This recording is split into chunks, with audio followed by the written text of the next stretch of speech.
Good morning, everyone. I'd like to call to order the April 28th public hearing for the City of Tampa's Barrio Latino Commission. Welcome, everyone. I'm Rich Simmons, Chair of the Commission. If you are to present a project, you will have limited time to make your presentation, so we suggest being thorough but concise. When coming to the microphone, you will need to identify yourself and your relationship to the project. The commissioners will not ask any questions during your presentation. Your project should be presented in the following order: site plan, elevations, architectural details, wall sections. Staff presents staff report. We will then ask for public comment. Please state and spell your name clearly. If you're here to speak for or against the project, your time will be limited to 3 minutes, so take some time now to summarize your comments. Following public comment, the commissioners will be asking questions in the same order as the presentation. Next, the applicant will have 5 minutes for rebuttal. The public hearing will then be closed. After the public hearing is closed, no further testimony can be given. The commissioners will then discuss the case and make their decision based upon Chapter 27 of the City Zoning Code, Code of Ordinances, the design guidelines, the Secretary of Interior standards, Historic Preservation Development Review Committee comments, and the testimony given today at this public hearing. The BLC can only act on items that are within our specific jurisdictional responsibility. Owner agents are independently responsible to obtain any appropriate permits and or approvals. If you haven't already done so, please silence your cell phones. And we'll start with the introduction of the commissioners, starting on my right. Good morning, Susan Klaus-Smith. Good morning, Richard Cahill. Good morning, Vivian Salaga. Good morning, Ansley Blackwell. Good morning, Chase Corley. And from staff today, we have Dennis Fernandez, Ron Vila, Jared Varnum, Heather Bonds, and from legal, Dana Crosby Collier. Okay, we have the minutes from the January 27th, 2026 meeting in our packet a couple months ago. Has everyone had a chance to review? Are there any comments, or can I have a motion? Move to approve. Second. All in favor of said motion, say aye. Aye. Opposed? Motion carries. Mr. Fernandez. Good morning, Commissioners. Dennis Fernandez, Architecture Review and Historic Preservation Manager. Welcome to this morning's public hearing, to you, our staff, and our applicants and those in the public that are joining us. Just to begin with, I do have the staff approvals since January. That's going to include January, February, and March, that will be provided to the clerk and could be accepted by motion at the end of the hearing. Secondly, I did want to announce that we are going to be reviewing a recommendation this morning that's very substantial in scope. So with that in mind, staff has reserved this room for next Tuesday morning, May 5th at 9 a.m. in the event that we do not have enough time today to complete the recommendation. So depending on what happens throughout the hearing, I'll keep you advised as what action you need to take to be able to meet your objective. Lastly, I do have the election of officers on the agenda. We can address that at the end of the hearing as well. If it's a pleasure of the board, I'll be here to facilitate that discussion. We do have a new commissioner joining us this morning, Ansley Blackwell. We do appreciate you volunteering for this position. Ms. Blackwell was appointed by Mayor Castor to the Historic Preservation seat on the commission, and we welcome your participation and let us know if we can help you in any way. Thank you. And we do have truncated preservation in progress because we did not want to meet the opportunity of celebrating our 140th anniversary of the first cigar being rolled in Ybor City, which was just last week. There was a celebration in Ybor for that event, and did see Mr. Newman here. He was a big part of that celebration, so we do appreciate everyone's work for that. Ron's going to be presenting a short presentation on the first cigar being rolled, and it is the subject in your bricks and mortar newsletter for this month as well. Ron? Good morning and welcome. I'm Ron Vila. I'm staff with Historic Preservation. As Dennis said, we'll get moving on the preservation in progress.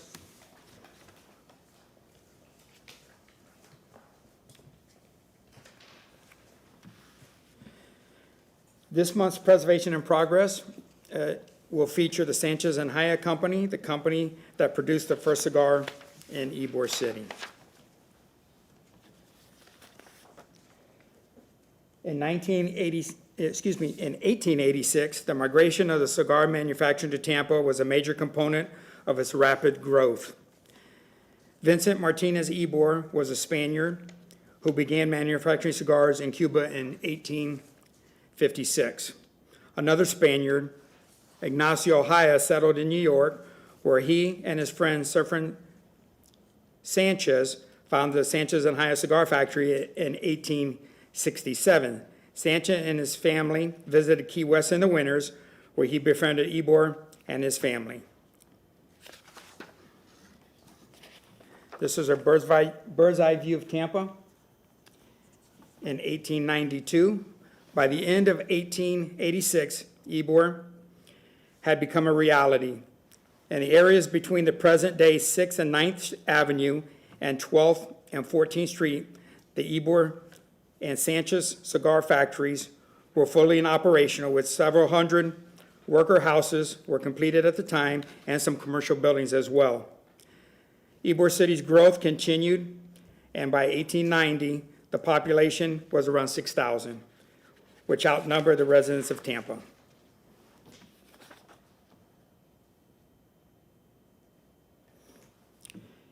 Ybor City first appears on the Tampa Sanborn map in 1889, 2 years after it was annexed into the city.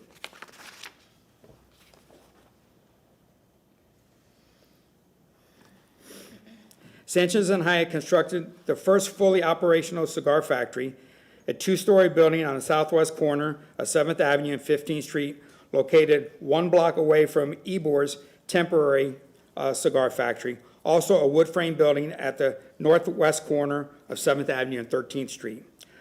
Both Sanchez and Haya's factory and Ybor's temporary factory opened on the same day in March 26, 1886. Sanchez and Haya factory, however, turned out to be the first completed clear Havana cigar on April 13th. By the end of the year, Sanchez and Haya factory produced 500,000 cigars a month, while Ybor's larger brick cigar factory produced $900,000 a month.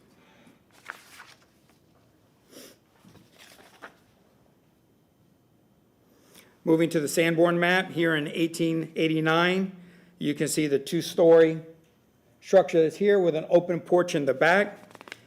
As the cigar industry expanded and became popular within Ybor City, you see that the building was enclosed in the rear, and it takes on a different vernacular moving forward there. And then there was another expansion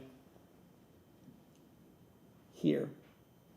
And on the corner, there was a little building here that was for a watchmaker. So there were many different commercial buildings within the block of 7th Avenue that contribute to that rapid growth.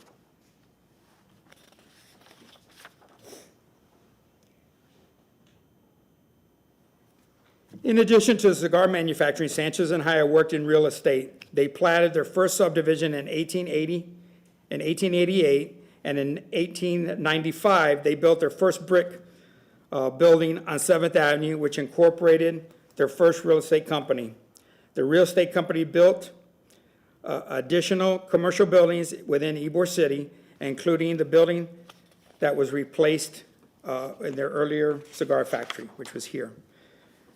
They also branched out to Michigan Avenue, which is now Columbus Drive. This building here is going through a tremendous renovation now. We are working with the Newman family. And just to bring you an update, we meet on site periodically to provide guidance. This project here, you see the stucco that's been repaired. The building was in a deteriorated state. There's much love that was put into this building. You see the windows that were incorporated here. This is the north facade. That's kind of hard to get a good picture, but there's doors and windows on the main level with transoms above to reflect the original inspiration. If you look at the main facade, the central parapet was reserved at this time, if we could keep it, and working with the family, to to pay homage to the original lettering that was up there. So that concludes the portion of the bricks and mortar and preservation in progress. As Dennis has stated, that you could follow this story along with the publication that we made, and it's outside for you, and it's online if anybody wants to follow it as well. At this time, we will continue with the public hearing, and we'll have legal address the board. Good morning. Dana Crosby Collier from the City Attorney's Office. Would like to inquire if any member has a conflict of interest with any item on the agenda this morning. I do not. Okay. Daryl and I do serve on a common board, but there is no conflict of interest. And has any member engaged in ex parte communication regarding any item on the agenda? I have not. Okay, thank you. Thank you for that. Moving down our agenda, under continuations, we have none reflected, and at this time, Mr. Barnum will swear in everybody that wishes to testify, including staff, so please stand up and raise your right hand. Do you solemnly swear or affirm that the testimony being provided today is the truth, the whole truth, and nothing but the truth? I do. So the first case on this morning's agenda is BLC-26-0000091/REZ 26-0000028. This is for the address. There's multiple addresses, but the one main address, the master address is 2316 East 7th Avenue. This is for a recommendation to rezone, and Ms. Bonds will start us off.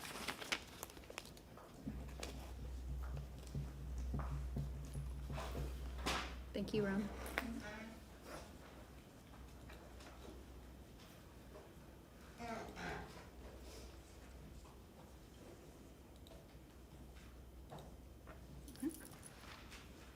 Good morning, Heather Bonds, Historic Preservation Specialist. As Ron mentioned, we are reviewing BLC 26-0000091 for a rezoning for a PDA.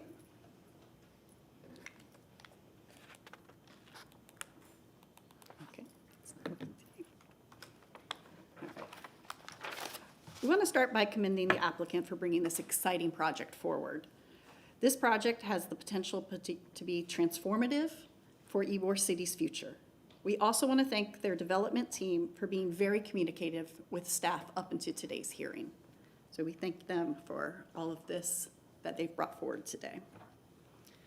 Again, this is a recommendation to City Council to rezone a series of parcels from YC1, YC2, YC4, YC5, YC6, YC7, YC8 to PDA.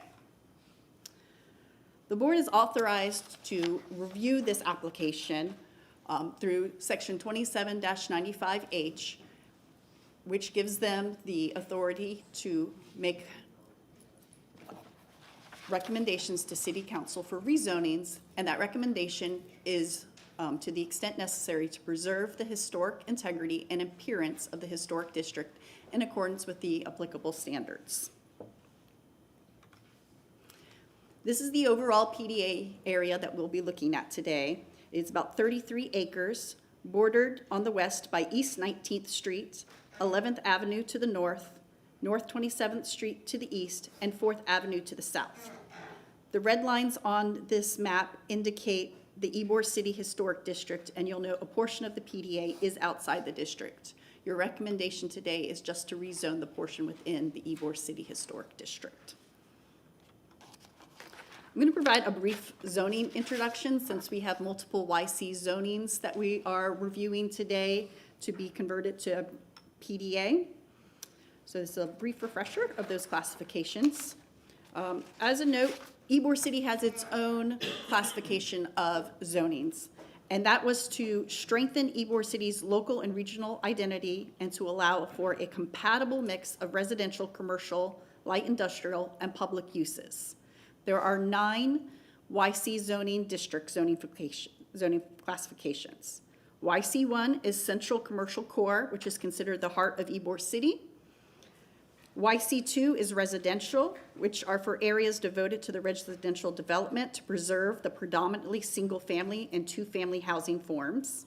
YC3 was dedicated to the Hillsborough Community College area. YC4 is mixed-use development, which comprises mainly of vacant land that was designated for neighborhood redevelopment.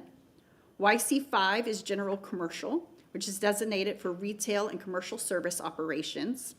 YC6 is community commercial. That land is devoted to the general and intensive commercial uses located on the southern fringe of the historic district, which provides a transition to the industrial uses south of the historic district. YC7 is mixed use, which allows for maximum land development, including residential, commercial, and office uses. YC8 is for the development of single-family detached residential dwellings on relatively larger lots, which is mostly in the expanded historic district that's north of the interstate. And then YC9 is site plan control within Ybor City. And that allows for development of land uses that are in conformance with the adopted future land use element of the Tampa Comprehensive Plan while encouraging well-designed developments. With that, I'm going to ask Stephanie Pope from Zoning to give a brief introduction of what a PDA means and the difference between that and a PD or the YC9 zoning. Thank you, Heather.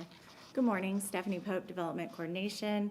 I'd like to give you a brief overview of the difference between a planned development or PD and a planned development alternative or a PDA. A PD, as defined in section 2743, is in an overview term, is a site plan controlled district with all permitted uses, setbacks, heights, waivers, and other development requirements that are specific to the site. In order to use a use that is not approved, it would require rezoning to a PD. And as Heather stated earlier, in the YC district, YC9 is considered a PD. A PDA is from section 27-28, which is a site plan controlled and intended for larger projects with phased development. It must have at least 20 acres of land for a PDA, and this shows an overall project area boundary and provides uses and entitlements in a design guideline book.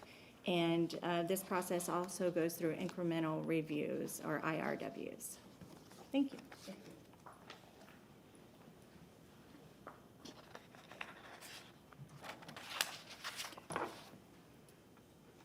So I'll introduce the overall site at this point. The PDA is in the eastern area of Ybor City's local historic district, south of the interstate. The PDA is within the boundaries of the Ybor City Local Historic District, indicated by the red line, the Ybor City National Register District, indicated with the blue line, and then the National Landmark District in green. This is the historic Sanborn map. We've stitched these together so that you could see the overall historic context of the area. Ybor City was developed with a system of avenues and streets, with avenues running east to west, streets north to south, and as you can see, every block at this time had an alley for rear access. This is today's aerial. Many of those alleys have since been vacated. There was a major loss of historic fabric during the urban renewal projects of the 1960s. Much of this area within the PDA has been turned to parking lots, industrial uses, vacant lands, and other commercial uses. There are still historic fabric within this area. There are 22 contributing structures within the boundaries of this PDA.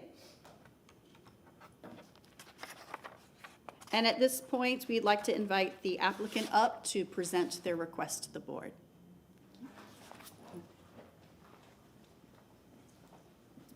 Good morning, Commissioners. My name is Tyler Hudson. My address is 400 North Ashley Drive. Welcome, Commissioner Blackwell. I'm going to speak very briefly before we get to the fun part. I do want to thank staff for graciously allowing us to have this much time to present this. It's an ambitious project, and I think Ybor deserves the amount of time that we're going to get to spend today and perhaps next week as well. Really just two things that I'm going to touch on. The first is we do have some folks here who want to share their comments with you.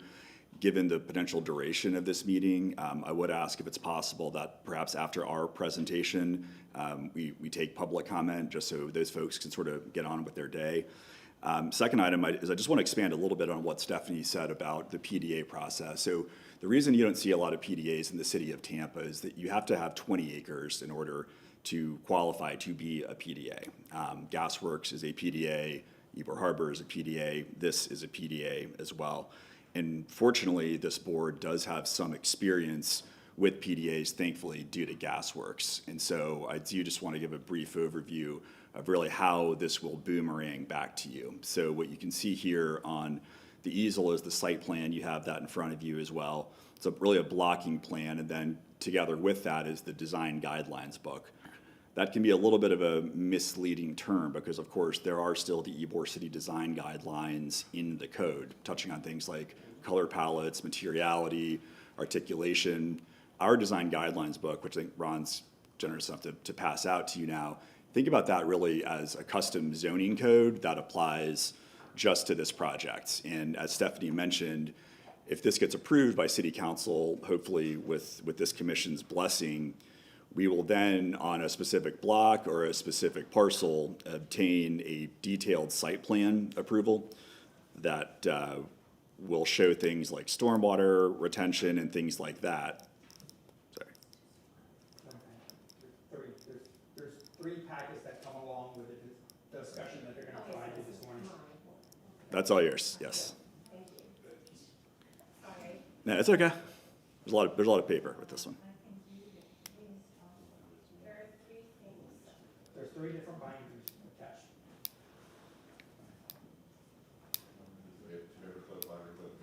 Yes. That sounds right.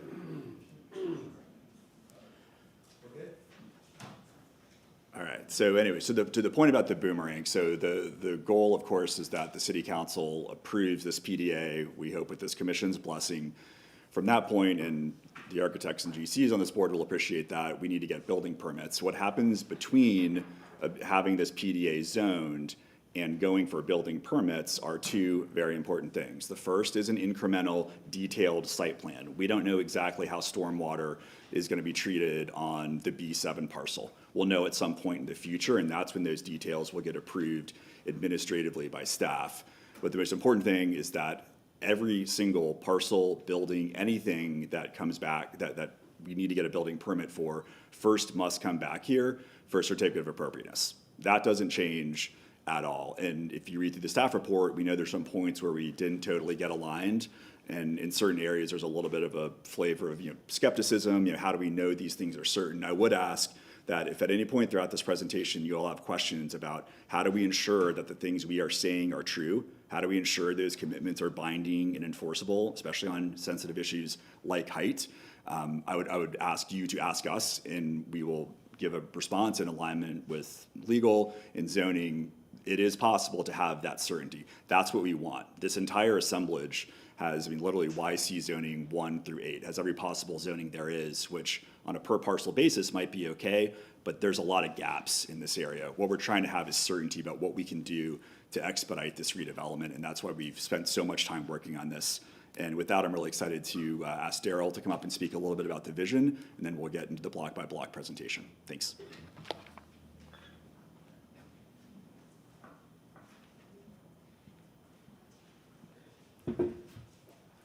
Good morning, Commissioners. Daryl Shaw with Casa Ybor, the applicant. I thought I would take just a few minutes to talk about the vision for this project and this rezoning as it fits into the overall vision of the revitalization of Ybor. It's a material project. It's over 30 acres, but it doesn't sit there in isolation. And when we spend time thinking about the way Ybor was, the vibrancy of the district, multicultural district, unique architecture, walkability, streetcar coming through. We then begin to think through, well, how do we bring that back to the district? Not just an architectural geography, but a vibrant district that honors and respects the history, but also looks at the way the world works today. We view Ybor City starting with 7th Avenue as being the main retail spine. And today that retail spine goes from roughly, for the way people experience it, roughly from Nuccio Parkway, which is 12th, for 10 blocks east to 22nd Street. When we think about the Ybor of the future, we think about what has transpired. We've got the advent of the automobile. It's not going away. And we've had the creation, unfortunately, of the highways that completely encircle Ybor City Historic District. We've got the I-4 to the north.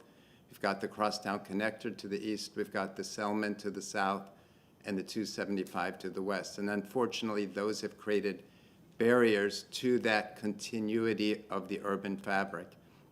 So when we think through the revitalization of the district and trying to bring people back to living in the district and creating that vibrancy and, to a degree, that density that supports that retail node, we've been thinking through how to accomplish that. And the way that we began to think it through was, again, 7th Avenue as the main retail node, ideally not ending at 22nd Street, but extending all the way east to the Crosstown Connector, so adding another 7 blocks to that main retail node, and then begin to think how and where can we bring the residents back to living in the district.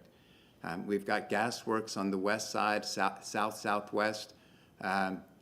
We've got in this rezoning the sheriff's office on the north side, which is essentially 6-7 blocks right in the core of Ybor. We've got going east on 7th Avenue from the Columbia Restaurant, and then to the south, ultimately, hopefully, Ybor Harbor, which is separated again by Adama Drive and the Selman, but will help bring density to the general geography that will support the revitalization of the district. So that's the lens that we think through this project. It's in context to the entire restoration or revitalization of the district, and it's through that lens that we make the presentation today. Thank you.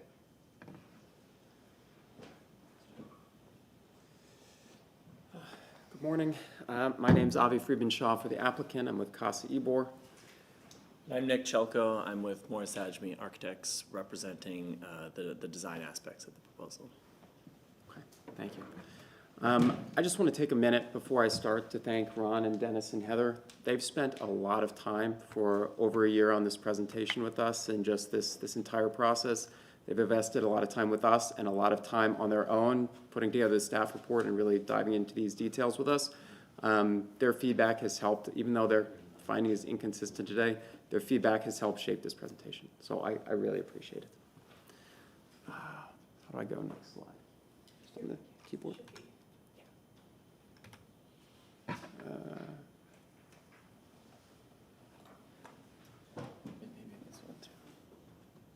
There we go. Okay, thank you. I just want to pause for 1 minute on this rendering image here.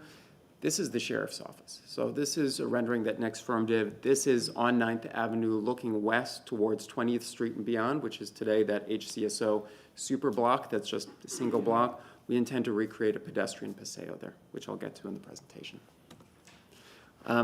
As Heather already mentioned, just a little bit about the site. The site primarily consists of the sheriff's office, which is about 8.5 acres or so, and then 7th Avenue going going east from the Columbia, as well as a couple blocks north and south of that in a couple different areas.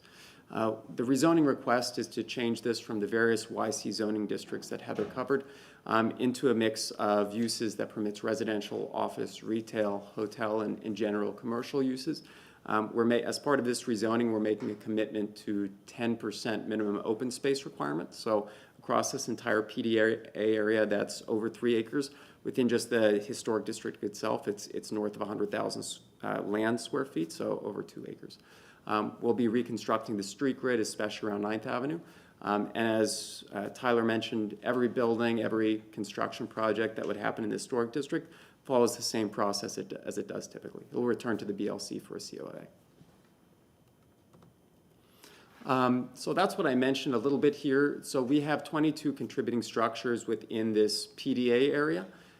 There is no request before the BLC today to make any changes to those historic structures. Something that, some feedback we got from staff was a concern that we could use these entitlements or zoning to vertically expand these contributing structures. That wasn't our intention, and we're going to specify that in the PDA entitlements. We don't have an intention to add floors, for example, to the Robertson building or other contributing structures. If we have any requests at all regarding these contributing structures, they'll come before the BLC, so demolitions, relocations, additions, exterior alterations, any of that, same process today. So there's no change to regulations for those structures. Just a little bit about the neighborhood context. So this area of Ybor is really a true slice of everything you get in Ybor. So you have a mix of heights allowed, right? So you have YC2 and YC8, so 35 feet, all the way up to 60 feet with YC6 zonings. You have a mix of historic and non-historic structures. You have a mix of contributing and non-contributing structures. The components that really tie together these disparate parcels is actually what they're used for today, which is essentially non-public and vacant uses, right? There's a lot of underutilized land, as Heather mentioned, in this PDA area today. I want to spend a couple minutes just talking about why we're asking for a planned development specifically instead of doing by right development. There's really 4 reasons we're asking for this, something that a PDA can do that individual by right development can't. One is provide just an overall master plan for the area. 2 is to reconstruct the street grid in the public realm. As part of this, we're proposing and committing to make significant public realm improvements. So the streetscape, there's a lot of places in Ybor where you just have grass that melts into asphalt, no curbs, no sidewalks. We're going to be making about 1.5 miles of streetscape improvements within the historic district itself. Number 3 is incredibly important, and it's parking, right? Today, every block needs to park itself, right? If we come before you with a proposal for a specific building, we have to provide parking under current code for that building. This will allow us to consolidate those parking on specific off-site blocks, which allows you, 1, to get more open space in the district, which is really important, really well-defined open space, as well as active ground floor street frontages instead of surface parking. And finally, like I said, it allows us to make commitments to open space. So we'll have 10% open space and public amenities throughout this PDA area. We really had 3 key guiding principles in mind when putting together this PDA. One was contextual sensitivity, so it's intended to follow the same architectural patterns as you already see in Ybor. And just to be clear, this, although it's a bit of a misnomer, you'll see these design guidelines in front of you. It's really a custom zoning document, and there's language in there that specifically points city zoning administrators back to the Ybor City Design Guidelines. For any of those questions, Ybor City Design Guidelines control. And then finally, urban continuity and walkability. As Darryl mentioned, we want this to be an urban district. We want this to be a walkable district.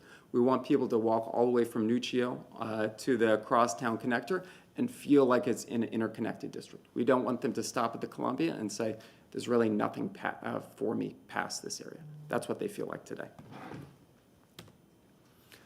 Lingering on this divider slide just a little bit, this is looking west on 7th Avenue at 26th Street. So you see those low-rise buildings and those 2 parks.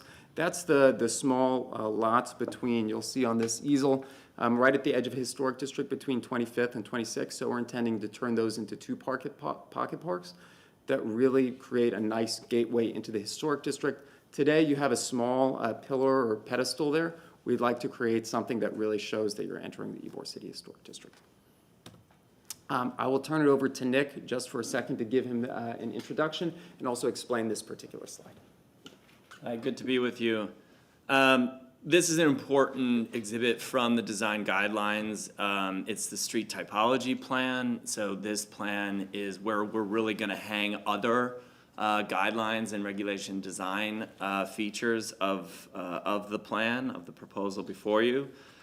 So we're classifying all the streets that lie within the PDA area, type A, type B, type C, and specialty streets. We'll go through those. But really, you're going to hear today about top floor setback or top story setback.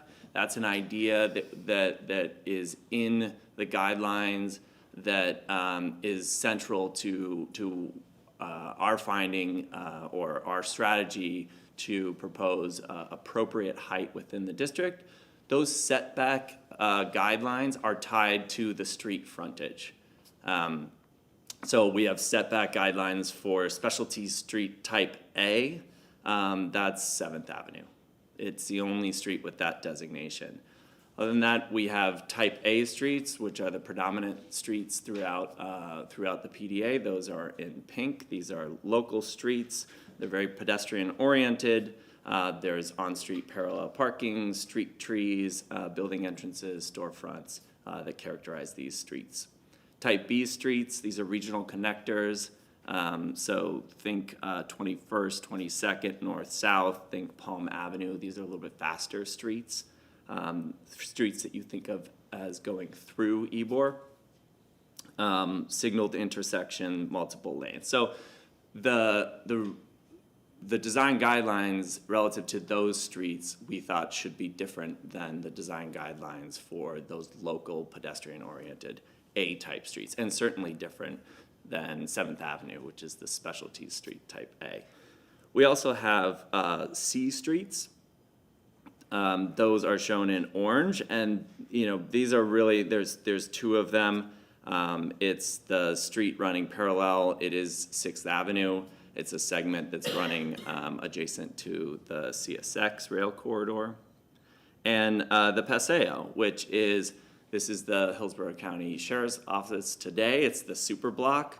We have the opportunity in this plan to reinstate the street grid, to open up 9th Avenue at that location. You'll see that we have a proposal to open up 20th Street, which is also currently blocked under the super block of the Sheriff's Office. So 9th Avenue would be a paseo. That's a pedestrian-oriented street, pedestrian only. That's shown in blue between blocks A3 and A4. Okay. I want to talk a little bit about parking. This is probably one of the core reasons that we're proposing a PDA, and it's one of the biggest challenges to by right development in Ybor today. So just to give you a small example, so Alliant Development, which is a prominent developer in Ybor and throughout the Tampa Bay area, they've proposed and they're trying to move forward with a development on the corner of Angel Oliva Senior Street and 3rd Avenue. It's just a block south of the dog park and Pete's Bagels. That project has about 92 residential units, so it's all residential, and it needs about 100 parking spaces, give or take by code.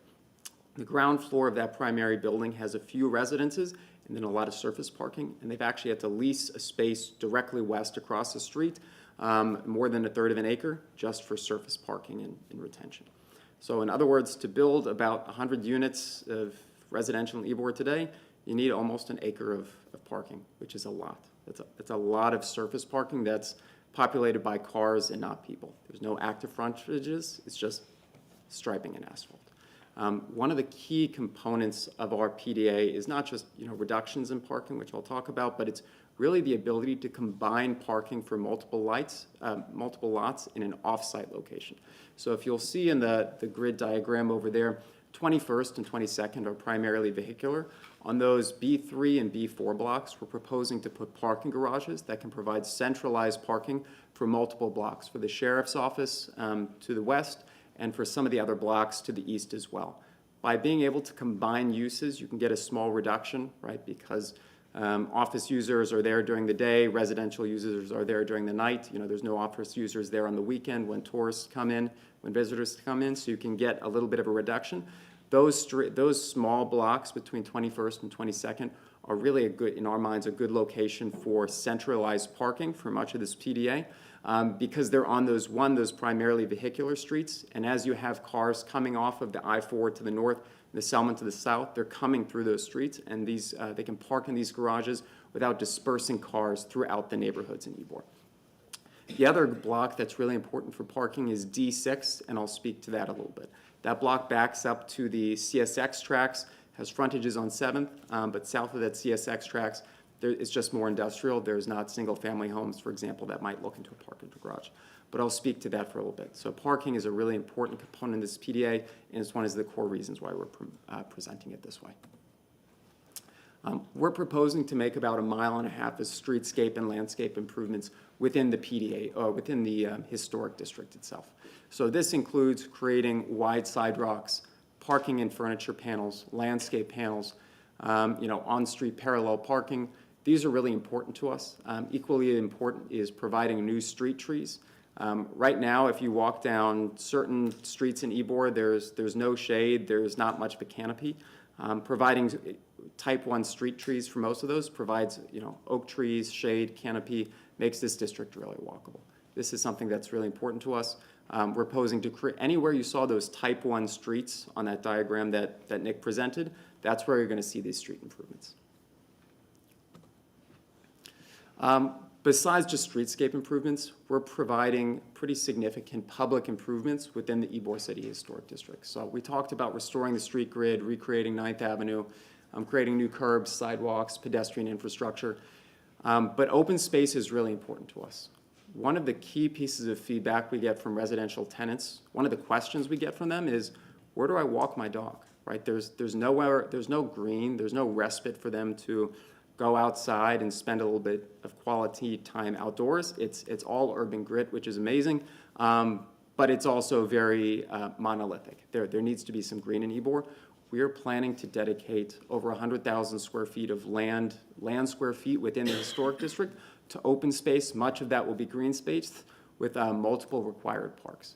This is really a pivotal component of our PDA application. The staff report covers a lot of ground, and it had to do so very quickly, so I commend them for that. They didn't spend a whole lot of time on the commitments we're making to the city of Ybor. So, for example, those street grid restorations, the street improvements, and that public open space, those are part and parcel with this particular plan. Grand trees, I'll speak about this just a little bit. There's 9 grand trees, 9 non-hazardous grand trees within the historic district, within our PDA boundaries. We're proposing to preserve 8 of them. Around those 8 trees, we've generally formed parks and open space, and Nick can speak a little bit about that and how we decided to site those specific parks. The 1 grand tree we can't preserve is on the C4 block, which you'll see on the diagram over there, and that's just because it sits in the very center of the block. This is really important to us, the street reopenings and alley closures. I know this is technically a different, it's a different REZ number, application number, but thematically it's related to the plan we're proposing here, so I want to at least cover it in a little bit of depth. For the reopenings, we've already covered this a little bit, so we're reopening 9th Avenue and 20th Street. So for 9th Avenue in particular, we are building a brand new street from scratch that does not exist there today. 20th Street we're reopening. In total, that's about 800 linear feet of reopenings. We are proposing 2 alleys to be vacated. One of those is on the B8 block, that's between 21st and 22nd. The other one is on the D6 block, which is just south of 7th Avenue. These blocks, these alleys exist on a plat in a legal sense. There's not a whole lot of historic nature that goes along with these alleys today. It's essentially grass and parking adjacent to, at least on D6, non-contributing structures. The D6 block in particular is really, really important from a parking perspective. If I go up just a couple slides, you'll see this massing diagram there. You'll see that D6 block. That's intended to provide parking for 1, 2, 3, 4, 5, 6 adjacent blocks, right? That is a perfect spot for parking because 1, it backs up to the CSX tracks to the south. You can get wide, efficient parking on that parcel, and you can also get a couple stories of structured parking that hides behind retail. So it's not something that's going to be visible from the street. It's not something that's going to be visible from single-family homes, and you can get some significant parking there. If you weren't able to vacate that alley, that parking would instead spread out through the surrounding blocks, making it really challenging to put good retail and good mixed-use development on those surrounding blocks. That block and that alley vacation is pulling the weight for 6 other blocks. So that particular block is really important. The B8 block is also important, but not quite as important. That is also intended to provide parking for the southern components of the design guidelines. I understand there's a lot of hesitation sometimes to close the historic alleys. I would ask that the commission views these particular ones, especially on that D6 block, in light of what we're trying to do and what that block is intending to accomplish. I want to spend just 1 minute on these building heights before I turn it over to Nick. We request, today within this PDA boundaries in the historic district, most blocks permit 45 feet in height. There's a couple that permit 60 feet. There's a couple that permit 35 feet. Most are at 45 feet. We are requesting that most of those blocks be increased to 60 feet with setbacks. That's not appropriate for all blocks, and we're not proposing it for all blocks, but we are proposing it for most. There's 2 reasons why this density is really, really important in East Ybor here specifically. The density provides, thank you. I noticed we also only have 5 minutes left. I'd like to ask for a little bit more time as we have a lot of ground to cover and another presentation scheduled. Is that okay? I'd like to entertain a motion for extending their time. Do you have an estimate on how much time you'd like? About 30 minutes. To extend the applicant's presentation by 30 minutes? Move to extend the applicant's time to 30 minutes. I can't think of the word. Second. All in favor? Say aye. Aye. Aye. Opposed? Thank you. The building heights are really important for 2 reasons. 1, it's providing additional density for East Ybor, and 2, it's providing the opportunity to have some ground floor and centralized parking in East Ybor, both of which those things lack today. I just want to provide a quick example. So we have a lot of tenants on 7th Avenue.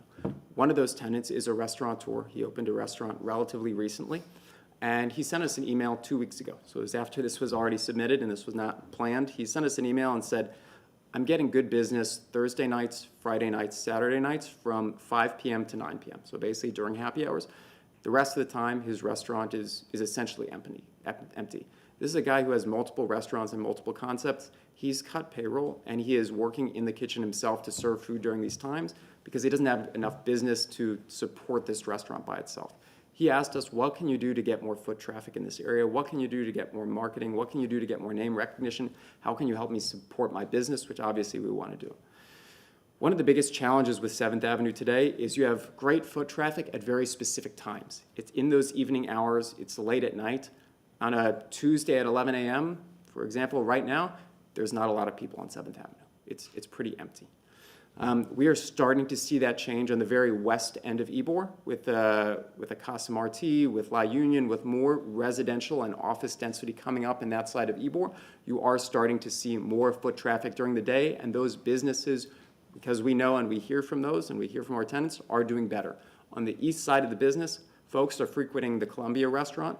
Folks are not frequenting anywhere else, for the most part, outside of those core hours. Adding additional density is really important to support that foot traffic for the core commercial corridor of 7th Avenue and for the core commercial corridor of Ybor City. That's one of the biggest reasons we're asking for more density on some of these blocks. It's to provide daytime residential population for Ybor City. The other big reason is parking. You'll see, most new apartments that are getting approved or proposed in Ybor today are in YC6 zonings. They generally have ground floor parking, and they have 4 stories of apartments above that and a little bit of ground floor residential. Most of those you have that ground floor parking, and then you have a little bit more parking off-site or in an adjacent lot. Being able to offer that extra height lets us get that density, put some parking on the ground floor, and then as we mentioned earlier with our parking slide, consolidate all that parking that sits in an adjacent lot or off-site into a single parking garage off-site. That's our goal. So the building heights do those 2 things. It allows us to get a little bit more density and park some of those buildings on the ground floor. We understand that it is a sensitive topic, and we've spent a lot of time thinking about how best to mitigate that. With that, I want to turn it over to Nick. And Nick, do you mind just giving a quick introduction on yourself and your background and your firm? Sure.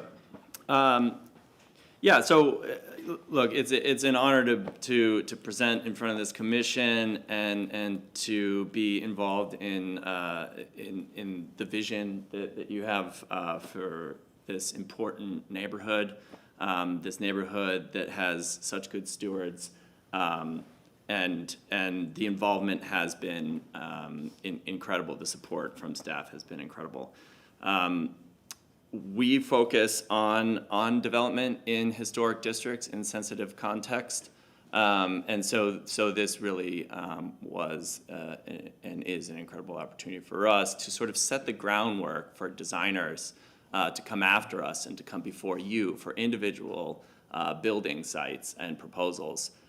That's what this document is trying to do. This document is trying to get those designers a little bit further in the conversation so that they have a good start with your staff and they're presenting meaningful proposals to you that is a little bit further down the road than maybe they'd otherwise start. So our methodology always starts with looking at those significant historic buildings, those contributing buildings that have characterized this district for so long, that and looking for clues in the order of the design of those buildings for how we can develop different use types than what we're seeing here, but in a way that is contextual, that references the past as we look to the future.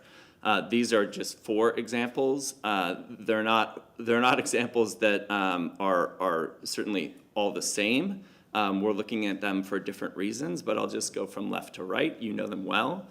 The Cuban Club, what struck us about this building, and you see it highlighted in the photograph on the bottom right as well, is that this building presents at its dominant height, presents at 35 feet.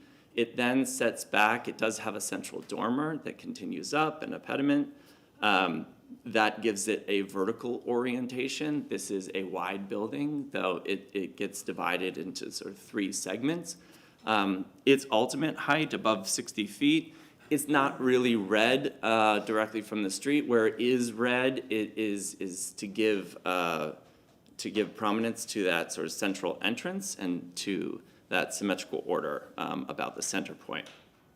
Looking at the Centro Astorino, so this is a building that presents more a little bit taller on the street, but still we know it sets back quite a bit to its ultimate height above 60 feet. So we're seeing this device of the setback. We're also seeing a street wall that is wide, that is broken down into vertically proportioned segments. So the Italian Club does that really well on 7th Avenue. This is a building that presents at 45 feet, which is that dominant height along 7th Avenue. But then again, sets back. There's an articulated roof, and that roof, it tops out around 56 feet. The Florida Brewery, so obviously there's building segments here that are quite tall. It's not really height so much. What struck us about this building is it almost reads like an assembly of 4 buildings, vertically oriented, each kind of distinct, but also comes together as a whole. So when you looked at that, when you look at the PDA and you see these large blocks, you can imagine these large blocks being developed as single buildings or as single projects. That was intimidating to us, and we were looking at projects like the Florida Brewery or Cuban Club, these types of buildings that have already shown how, look, we don't want to create a false sense of incremental development. To some extent, there will be incremental development in the PDA. We anticipate that, but probably not the likes of which produced 7th Avenue in the past. So we need to look to the design guidelines for ways in which we can break down a block, we can break down a new building so that the scale is ultimately a human scale. So the scale relates to other buildings in the district. So we've heard today about how this is a rezoning proposal and that all these projects will be back before you as building proposals. So this slide is just to sort of remind us of that, but do it so visually. Really what we're talking about today is step 1. It's the initial zoning envelope. We felt that we needed something more. So we're introducing to the zoning, if you will, this idea of, or tool of a top story setback. This is your tool. So this is your tool that you're going to be asking architects to use in their proposals. It is not appropriate for a building to rise for the, for an entire block up to 60 feet. That's not what we're saying. In fact, On 7th Avenue, we're going to introduce a setback of 20 feet on the top story. So anything over 45 feet, it's set back 20 feet. We'll go over setback rules, but there's an idea here that it's not just the envelope, and then let's design within it. Let's get these designers a little bit closer to a successful proposal. So the top story setback, we want to put in zoning. Item 3, you see facade articulation. Fenestration, it can start to break down the building, give it character. And then step 4, materials, cornice, detailing, materiality, articulation of the roof. The streetscape comes in, those new street trees. So let's look at the top story setbacks. We have 3 setbacks regulations that, and remember I said they'd be tied to the street types. So really specialty street type A, 7th Avenue, we're treating in 2 different ways. So for 7th Avenue west of 23rd Street, this is an area that has more contributing buildings. There's really only 1 block within the proposal there. Minimum 20-foot setback from the street. Additionally, we're saying that top story setback, so this is a floor that's above 45 feet. Nothing's going above 60 feet. But this is building area that is above 45 feet in height. That's sort of that datum that we know today. We're saying setback 20 feet. I'm going to show you, well, it's here actually, the section. This is a section through, not 7th Avenue, but through a typical street type A. This is a 15-foot setback. But it illustrates the idea of what these setbacks can do. You've seen them before in this room. These setbacks can make a top story minimally visible or not visible over the primary frontage or primary facade of the building. So minimum 20-foot setback on 7th Avenue. For blocks west of 23rd Street, we're also going to limit the frontage of that setback floor to 50% of the frontage of the building, of the base of the building. So you can imagine that this is really for rooftop activation. This is to relieve the building's footprint, to allow floor area to be realized in an area that would be minimally or not visible from the public realm, and that would allow for further articulation, right? A little bit of a release valve with some activation of the roof.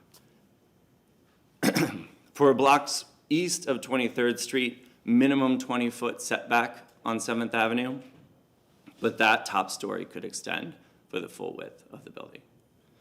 What do we do on the sides? On the sides, you're going to have street type A typically. So on street type A, all street type A, this is not 7th Avenue, but this is the predominant street type in the PDA. We're introducing a setback requirement, a 10-foot setback requirement, and that's for 40% of the frontage of the building. So that 40% tool, that's an interesting tool. That's, again, another tool for you. That's a tool for your designers who are going to come before you. That allows for changefulness, right? If we prescribe too much, then we're going to get buildings that are a little bit same. The percentage tool allows for a corner building to maybe be expressed at 60 feet where appropriate. But if we have a full length of a block to design, we want to break that down. And you've seen these proposals where maybe we go another 50 feet and we step the building down to 4 stories instead of 5, and we set it back. So now that building reads as a 4-story building, or that building segment reads as a 4-story building. On the corner, still reads as a 5-story building. So by giving that percentage, we allow that setback to be distributed by the design team. So here you see the open space that Avi was talking about. We're going to go into one example for each of the development sub-areas. But we wanted to get this image a little bit bigger. So this is 23rd Street looking southwest. This is the open space. It's really designed around these two beautiful grand trees. You see them on the left and then on the far right of the image. You're looking at the north side of buildings that exist today, contributing buildings that front 7th Avenue. Those are on the left. And then this is envisioned as a new 4-story hotel project on 7th Avenue. This, in the massing that you saw earlier, has a setback 5th floor. But we don't see it from the public space. The open space opportunity here really is guided by the grand trees and the preservation of the grand trees. So sub-area overview, a few more slides here just to go through these 3 areas that are within the historic district. The transit-oriented sub-area, this is really defined by today, the Hillsborough County Sheriff's Office. In the plan, it will be defined by reinstating the grid, the historic grid, the street grid of Ybor, through, as we mentioned, 9th Avenue as a paseo, and 20th Street opened to vehicular traffic. So breaking down the blocks. This is near the Centennial Park streetcar, so that kind of influences a sort of transit-oriented approach to those blocks. The 7th Avenue overlay sub-area, you see it in yellow here. So this is in proximity. These are blocks that front 7th Avenue, so clearly needed to be treated differently. And then we have these transitional sub-areas that we'll talk about, each a little bit different.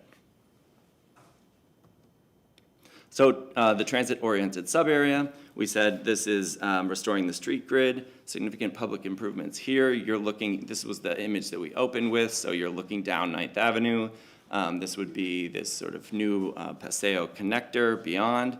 You're seeing two-family residential on the left. You're seeing a mixed-use multifamily with commercial activation on the ground floor in the center there.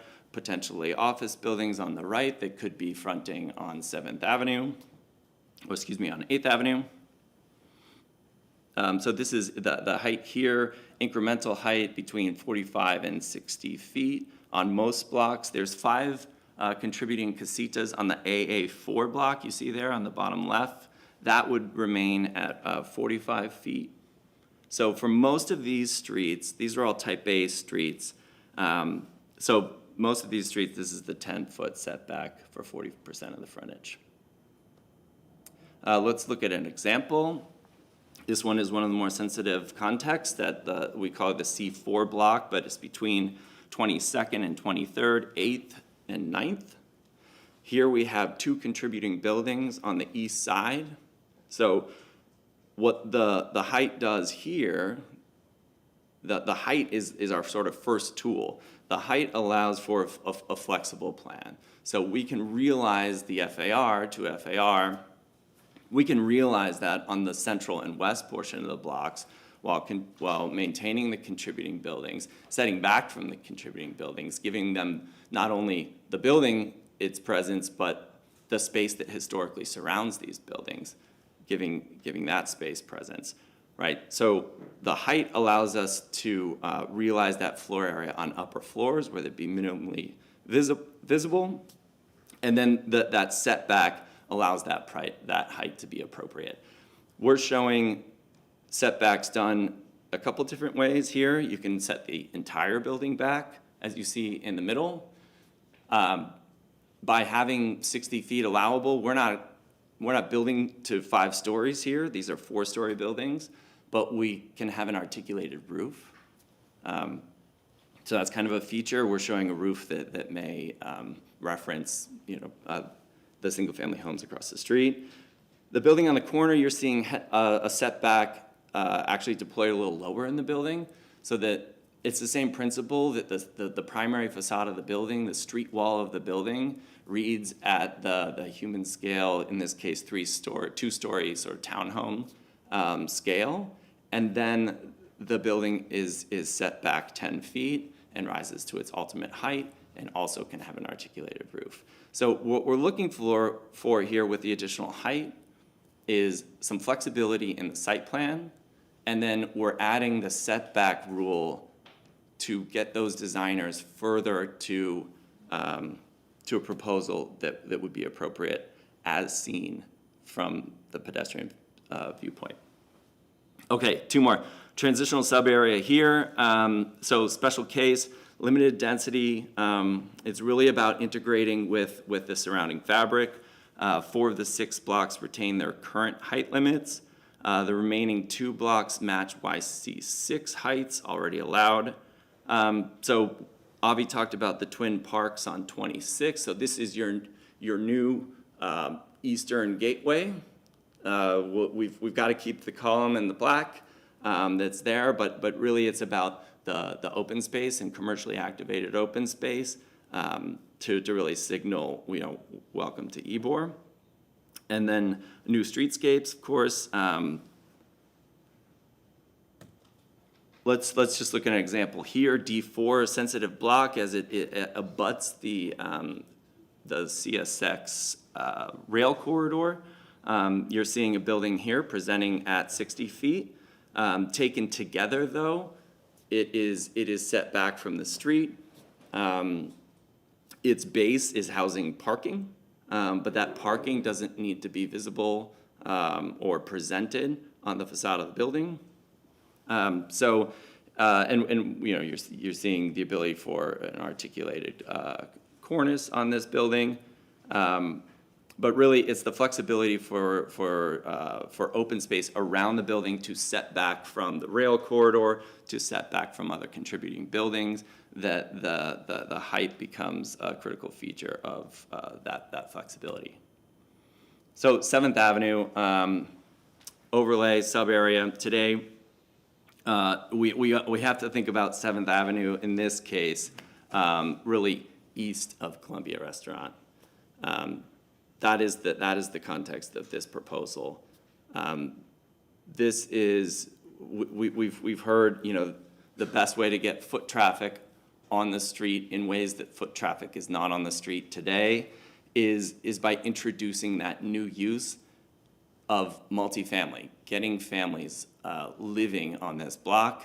Families that live on this block also want to park on this block or nearby. So it's critical that when we're looking at the design guidelines for these blocks, that we're taking into account not only the density, the floor-to-floor heights, the footprint of a typical multifamily residential building that's buildable today, but also the parking that goes with it. And we can't forget, we still need to activate 7th Avenue. So those are the building types that or the sort of controls that or inputs in the building types that we're sensitive to the reality of what will be coming. But we still think the design guidelines show a way to present those buildings in a way that fits with the street. So we're essentially extending the language of 7th Avenue eastward. We want to maintain walkable character on 7th Avenue.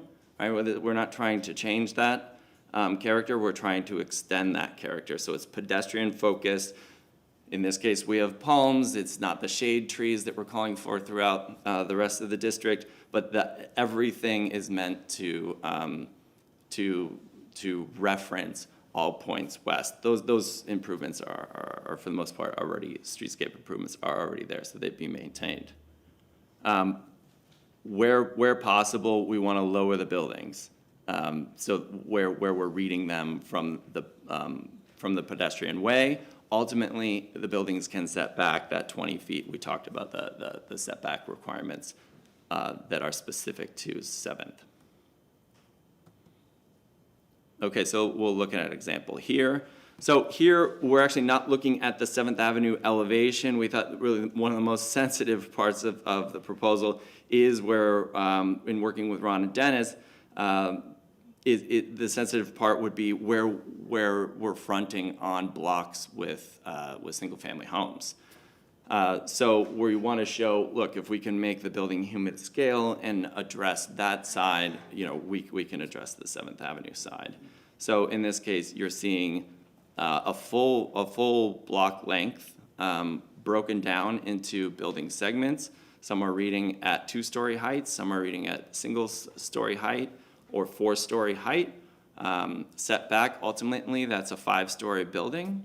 And then you're also seeing the pocket park off of 23rd, so it's sort of a twin park configuration there. There's also a grand tree within that twin park. So this is what a mixed-use building as a single development with active frontage on 7th Avenue, with ground floor parking, with families, with families, sort of 2-family townhomes, and then multifamily above. So a real mix of uses here, high density, but broken up into multiple big building segments, all of which can be designed according to their very specific context of the corner or 8th Avenue, or then as we flip over to 7th Avenue or fronting a park. There's multiple contexts for this one building to respond to. And then finishing here, we're looking at now 7th Avenue. This is west of 23rd Street. That hotel that we saw from the park, from the 23rd Street, 8th Avenue Park, this would be its 7th Avenue frontage. We like to show this just because you have a contributing building on the right and on the left. So this is really infill development here, but it spans the full depth of the block. You see a setback floor. So the building's presenting at 4 stories. Its cornice is ornamental at the 3 stories, 45 feet. Its cornice can be ornamental, and we still have that setback floor for rooftop activation and to skinny up that building and free it up to provide density in areas that is minimally visible. Okay, so with that, I'll turn it back over.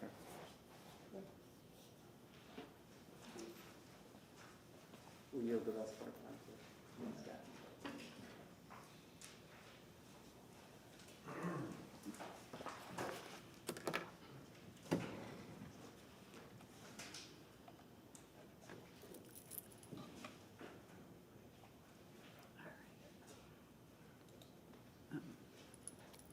I was going to ask Mr. Hudson, you mentioned that you may want your speakers to go before our presentation. I will let that be at the pleasure of the board if you want to make an alteration to the Roberts Rules of Order.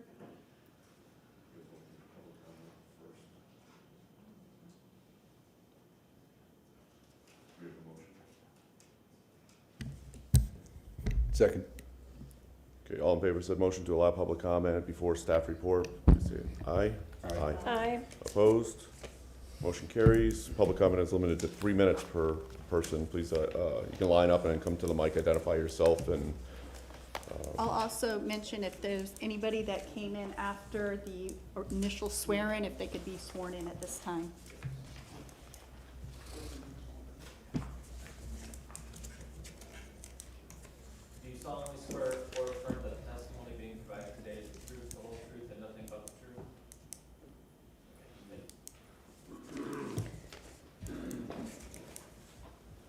Morning, Commissioners. Chris Voidovich, W-O-J-T-O-W-I-C-Z, full-time resident of historic Ybor. I'm going to talk to you about really the 3 reasons that I support this project: walkability, density, and balance, and in that order. And just to provide a little context, if I may, I'm going to point at something on the map. I think there's a mobile mic if you need it. Just really quick, I'll speak loudly.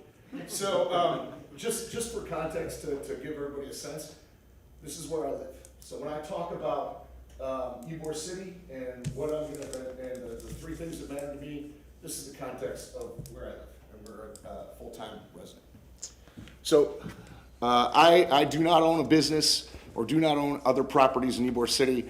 The only reason I'm here is because I want you to understand why I'm excited to be a resident of Ybor in this time and why I want to see this project come to fruition. So let's start with walkability. My wife and I have one car. We drive about 7,000 miles a year. We walk everywhere. Ybor City today, you heard it from in the presentation, 20th Street, which is the street our house is actually addressed on, is blocked at 8th Avenue all the way up to Palm by the Sheriff's Office, and 9th Avenue crossing it. Love to see that open. But beyond that, I'm very excited about new sidewalks and shade trees. Ybor City already has a lack of sidewalks. We heard a little bit about grass just running into streets.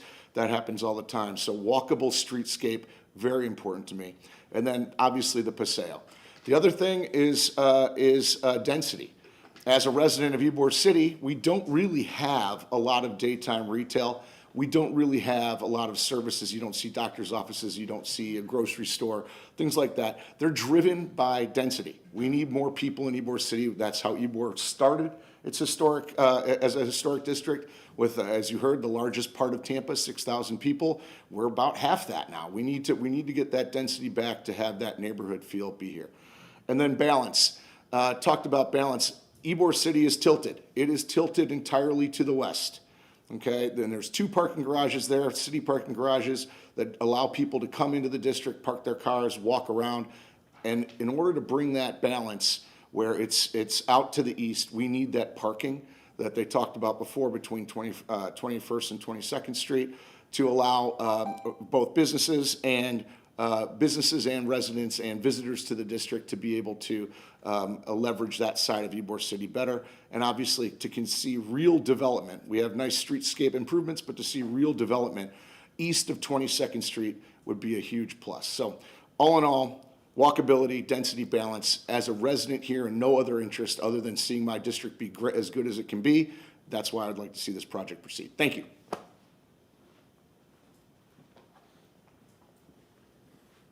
Good morning, Commissioners. My name is Drew Newman. I'm here, excuse me. I'm here on behalf of Jason Newman Cigar Company to express our strong support for this project. We have no interest in this project, financial or otherwise. I'm here today simply because I love Ybor City and I love the work that's happening south of I-4 or north of I-4. I love the work happening south of I-4. I'm excited for it to continue. As we all know, Ybor City has had its ups and downs over the past 140 years, but it really feels like Ybor City is on an upswing right now. And a lot of that is due, in large part, to Darrell Shaw and his investment and thoughtful care and consideration that he has given our beloved historic district. It still amazes me being on the west side of 7th Avenue these days and just seeing how alive 7th Avenue is during the day. There are people out there. There's reasons for people to be out there, and residents are moving in, and I'm so excited by Gasworks opening up even more buildings next year and how that's going to continue to transform the west side of our historic district. When I look at this project, what excites me is seeing the great work that's happening on the west side of Ybor being extended to the east side of Ybor. I'm sure it made sense at the time when the Sheriff's Department moved in and took over the compound that it now occupies, but the hole that's there in the fabric of our historic district really, I think is harmful to the grid, to the neighborhood, the community, to the residents. I'm so excited that this project will allow the street grid to be reconnected and bring more residents in and fill vacant lots heading east on 7th Avenue. I think this project has a great potential to continue the upswing that we're experiencing in Ybor City for many generations to come. What I like about this process is that it sounds like these folks are going to be here before you a lot. Hopefully they'll be before you today, and hopefully you will approve this PDA moving forward, and then they'll come back again and again and again when each parcel, each site, each building comes before you to ensure that it is historically appropriate. I think this is a very sound process for moving forward, and I'm just excited for the future of Ybor City and ask that you kindly support the PDA that's before you today. Thank you.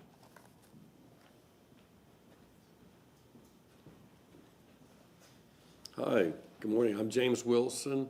What these two gentlemen just said, I can't reiterate anything better than what they said.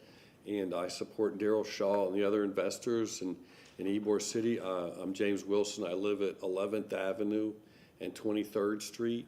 I bought my house in 2008. It's 1918, 5-bedroom, 2 full bath. I grew up in the area. I went to College Hill, Young Junior High, and I totally support everybody that are pushing this project.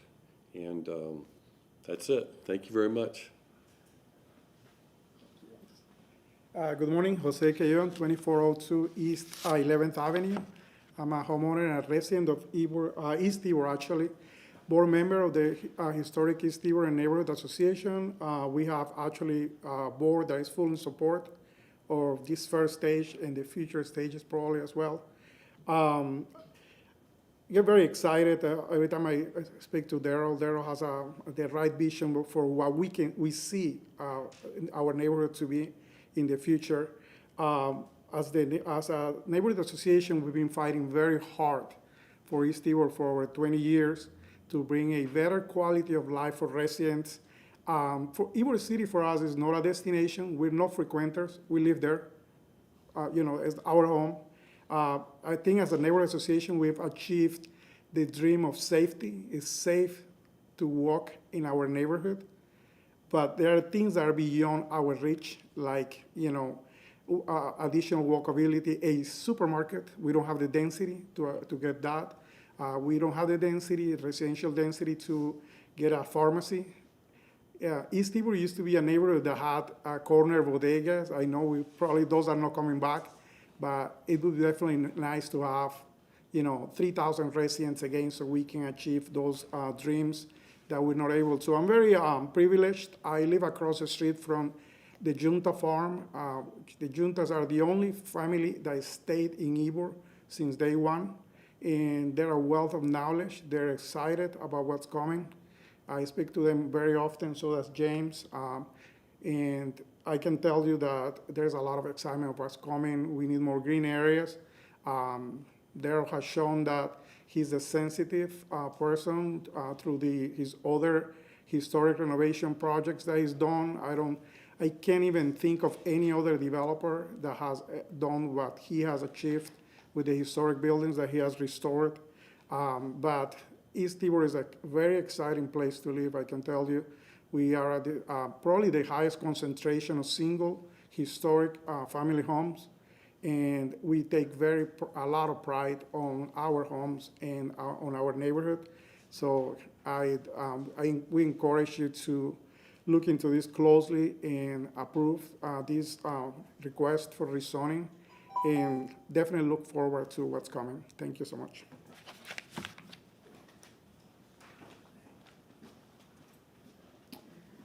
Good morning, everyone. Christian Leon. I've lived at 2010 East Palm Ave for the last 13 years, Tampa local, but today I'm speaking on behalf of the Tampa Bay Community Design Center. The organization has been around for 50 years in different iterations, and there's been a lot of work done in the past on historic preservation. So with all of that experience, we have a few recommendations. I think one thing is I want to just also say that we do want to see growth and we want to see density, of course, balanced with preservation. But along with all of the things already mentioned about density, there's been a generational conversation in Tampa about transit. And so I do think that part of the need for density in Ybor is that it'll allow us to really push forward the future of public transportation, especially because Ybor will have residential. Not only that, it'll always be a commercial center, a center of activity. So it's going to be an important node in the future of Tampa for people to be able to come to and from, and hopefully with less and less cars in the future. We want to be supportive of the rezoning, and we really commend the work of staff and the developers who've been in communication and trying to do something that's positive. But with that in mind, there's a couple of things that we want to be sure that we clarify. One of them is that we understand that while this PDA will give some guidelines, we want to be sure that the Barrio guidelines are the ones that take precedence, and we want to make sure that this is clearly stated in the PDA design book. So that if ever there's a conflict, we want to make sure that the Barrio rules take precedence, and we just want that to be clear. Also, specifically, we agree with the 60-foot height limits, and we agree with the setbacks over 45 feet. I think 20 feet might be appropriate on 7th Ave to be conservative, but in other areas, we just suggest that modeling gets done so that we can look clearly and just see what that might look like from the streetscape. In some instances, 15 feet might be able to do the job, and maybe even less, and that allows for the developers to have more substantial work on the top floor. The other thing is we want to make sure that the green space that's mentioned makes its way into the official city submittal. We want to be sure that that's included. And finally, there's something that's a tweak, but something that I think it'll be dear to the hearts of anyone who's loves Ybor and its architectural significance. I know years ago I went to Santiago de Compostela, and something that struck me, I think in the Ybor history we talk about the Galicians, but there were covered sidewalks. And so what we'd like to see is that the design standards strongly encourage projecting balconies over the storefront level, because not only is that supported by a historical precedent, but also they encourage the pedestrian traffic that we've talked about year-round, so that in summertime, the pedestrians are, the sunlight is blocked and the rain is blocked. So we really encourage that to be in the design standards. Thank you.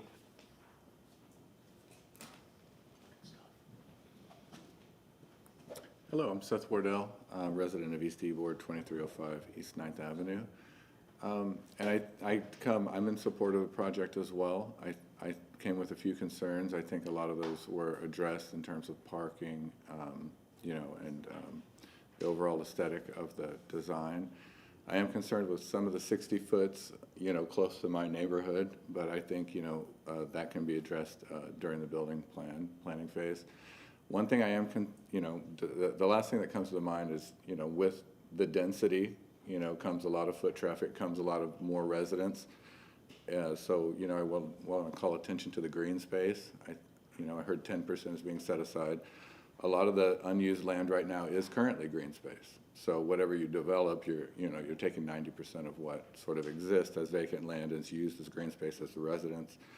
As we get more residents in, I don't know if you've been down to Channelside or some places like that, but it can get kind of gross over there. All the people with their dogs all coming down and, doing their business on the sidewalks and so forth. So I just want to make sure that's planned for. I see some things. I want to make sure that the things that are set aside green space are accessible to the public. It's not private hotel land or some things like that. So yeah, I like the design and appreciate the consideration. Thank you. Hey, can I add one thing to my talk? Seth bought, James Wilson, Seth, he bought the first house that I restored 18 years ago, 2305 East 9th Avenue, 1918. So I just wanted, he's a great guy. Homeowner, it's a homeowner like me. Good boss bought that house. Okay, seeing no other public comment, we're going to close public comment and move into staff report, please. Ms. Bonds. All right. I also wanted to make mention that there are 9 letters from the public that should be submitted into the record, and you all each have a copy of all of those. Okay. Get my PowerPoint back up, please. All right.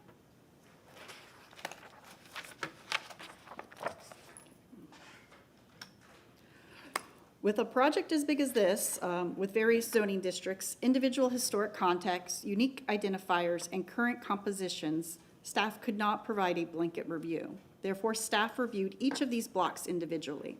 We considered the current zoning, current structures, contributing structures, the surrounding environment, and the potential development to determine if the requested entitlements were appropriate. We outlined this in the staff report, and we will review those blocks in the same order as presented in the staff report, if you'd like to follow along.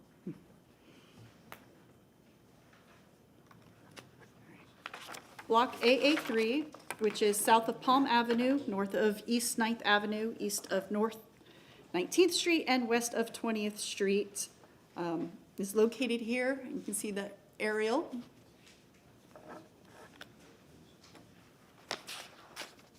The existing surrounding development consists of the historic Oliva Cigar Factory, which is 2.5 stories tall to the west, a new construction project of 2.5-story residential units to the north, 2 one-story historic contributing structures, which are used as the Tampa Baseball Museum and the Tampa Police Museum. And those are shown within the boundary of the PDA. Those are the 2 clear or white blocks there. Currently, this block is zoned YC4, which has an allowable height of 45 feet. In the entitlement chart requested in the guideline book, they've requested 60 feet. As I mentioned, there's 2 contributing structures. They're proposing a low-rise residential, and currently this area is parking lots and office use, as well as the 2 museums. Staff found this block to be inconsistent because of the maximum height entitlement of 60 feet, where 45 feet is currently allowed. The surrounding contributing stories are 1-story bungalows and a 2.5-story former cigar factory across the street. The surrounding 1-story non-contributing structures are less than the existing 45 feet, and a 60-foot height is not within the historic or existing pattern of development for this block. AA4, which is bounded to the south by East 9th Avenue. It's east of North 19th Street, west of North 21st Street, and north of East 8th Avenue. Currently, it is zoned YC1, which allows for 45 feet, and they are requesting 45 feet. There are 5 contributing structures on this block, all 1-story bungalows. They are requesting commercial residential low-rise development. We found this consistent with conditions, and those are conditions are to address the horizontal massing, to be designed with additional articulation to reduce the appearance of long horizontal planes and height step downs to the 1-story bungalows that are the existing contributing structures there. Block A3, bounded south of East Palm Avenue, west of North 21st Street, east of North 20th Street, north of East 9th Avenue, which is the conditionally vacated street there that'll be reintroduced as the Paseo. The Paseo will restore the historic grid of this block. The proposed new construction is entitled to a ask of 60 feet in building height with nearly 0 foot setbacks. The PDA design guidelines allow for horizontal breaks every 50 to 100 feet, which is called out in their design book. We would request that that gets reduced to something more like 25 to 50 feet for horizontal articulation.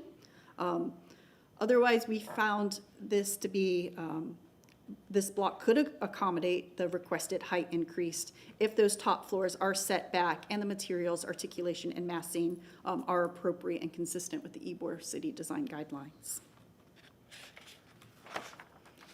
Block A4, bounded to the north by the vacated section of East 9th Avenue, south of East Palm Avenue, east of 19th Street, and west of North 21st Street. Currently, it is zoned YC4, which allows for 45 feet. They are requesting 60 feet. There are no contributing structures on this site. They are proposing a low-rise residential development. Note that this is part of the sheriff's office. We again found this area consistent with the conditions that it goes through BLC for those massing and articulation reviews. Block B2, south of East 11th Avenue, west of North 22nd Street, north of East Palm Avenue, and east of North 21st Street. It is currently YC5, which allows for 45 feet. They are requesting 60 feet. There are 0 contributing structures here. This is currently a vacant lot with parking on it. They're requesting 4 to 5 story development. We found this one inconsistent just because it is a super block where it goes setback to setback, developing nearly the entire block. With further articulation or step backs, we could find this block consistent if they articulate the massing. Block B3, south of East Palm Avenue, north of East 9th Avenue, east of North 21st Street, and west of North 22nd Street. The current zoning is YC5 with 45 feet allowed. They've requested 60 feet. There are no contributing structures on this site. They're requesting for the use of a parking structure. We found this consistent with conditions. There are similar parking structures throughout Ybor City that are owned by the city. They top out at 59 feet, so that is our condition, is that they stay consistent with the existing parking garages and articulated similarly to the existing parking garages within Ybor City. Block B4, bounded to the north by East 8th Avenue, to the south by East 9th Avenue, to the east of North 21st Street and west of North 22nd Street. It's currently zoned YC5, where 45 feet is allowed, 60 feet is requested by the applicants. There are no contributing structures on this lot. They are proposing a parking lot with commercial on the first floor. It is currently a commercial use with non-contributing structures on site. We found this, again, consistent with the condition that the height in the top floor be consistent with existing parking garages within the district and not be taller, and appropriate articulation materials and massing approved by the BLC. Block B8, bounded to the north by East 4th Avenue, south of East 5th Avenue, east of North 21st Street, and west of North 22nd Street. It is currently YC4 with a 45 feet allowance. They are requesting 60 feet. There is a one contributing structure on site, which is 1 story. They are requesting or proposing parking garages and a commercial structure and a small patch of green space. We found this block inconsistent. This is one of the blocks that they are requesting an alley vacating for. Staff typically does not support vacating originally alleys, as it diminishes the historic pattern of development in Ybor City, which functions as a grid system. The alleys are an important part of the character of the district. Though this is not currently traditionally being used as an alley, it is serving as entrance into parking. They intend this block to be transitional with a requested height of 60 feet. So though there is not a request, so we want to keep in mind the contributing structure here and how the parking garage will interplay with that 1-story contributing structure. So we found this inconsistent. Block C4, bounded to the north by East 8th Avenue, south of 9th Avenue, east of North 22nd Street, and west of North 23rd Street. C4, you may notice that it is articulated differently here. Since speaking with the applicants in our initial review, they have revised this block. So our staff report is based on the original plans. So this inconsistent may be reconsidered with the new massing that they have proposed. But we do want to make note, if you look at the surrounding buildings, those are all 1-story contributing bungalows across both blocks there. So we do consider this block to be very sensitive as it does enter the residential area of the historic district. There are two contributing structures within this block that are not shown here. Their original intent was to move those two contributing structures. The massing that they showed you today showed that those two would remain on site. And again, the zoning right now is YC2, 35 feet is allowed, and they are requesting 60 feet. Block C5 is bounded south to East 8th Avenue, north of East 7th Avenue, and between North 23rd Street and North 22nd Street. It's currently YC7, which allows for 45 feet. They've requested 60 feet. There are 3 contributing structures on site. They're proposing use for hotel, commercial, and some green space. We found the proposal inconsistent because of the conceptual massing, which shows a 4-story infill construction, parking. There are grand trees here that they are proposing to preserve. And the retail activation along North 22nd Street is an appropriate approach. However, they had shown a 3rd story on a 2-story contributing structure. We've spoken, and that is not their intent to add that vertical addition. And we also note that the PDA should not be used to alter, relocate, or build large additions on contributing structures, which I believe that they have addressed earlier in their presentation. We did find this block inconsistent due to the entitlement request of 60 feet, where the current overlaying YC districts provide for 45 feet, and there's a potential for non-compatible development in the future.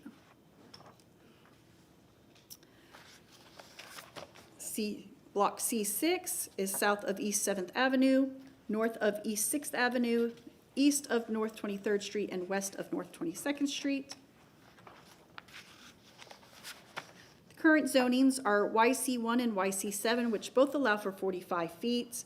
They've requested 60 feet. There are 2 contributing structures on site. Their requested use is commercial residential. This is the eastern block of 7th Avenue and has been underutilized with vacant properties. New development will spur revitalization and provide businesses opportunities to expand into this area.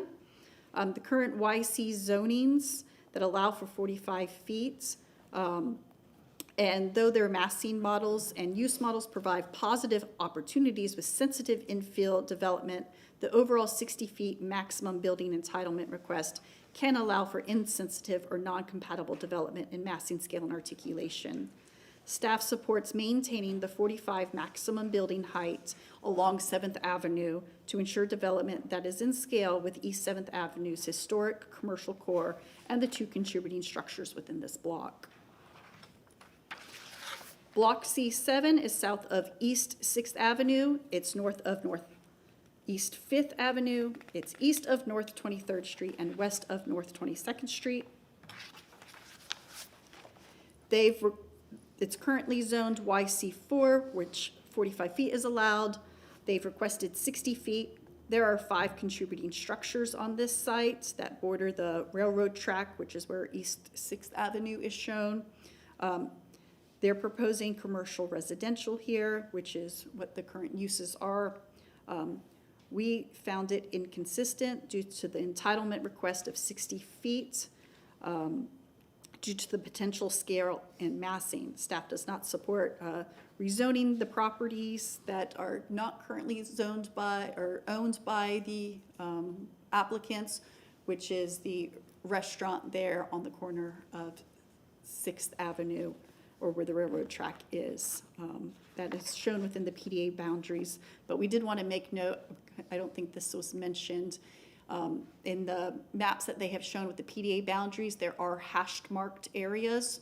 Those are not being included in today's zoning request as they are not currently owned by the applicant. And one of those buildings is this one here on the corner. So staff is just stating that even though it's shown within the boundaries of the PDA, that it not be rezoned with the PDA request today, as it is not part of it.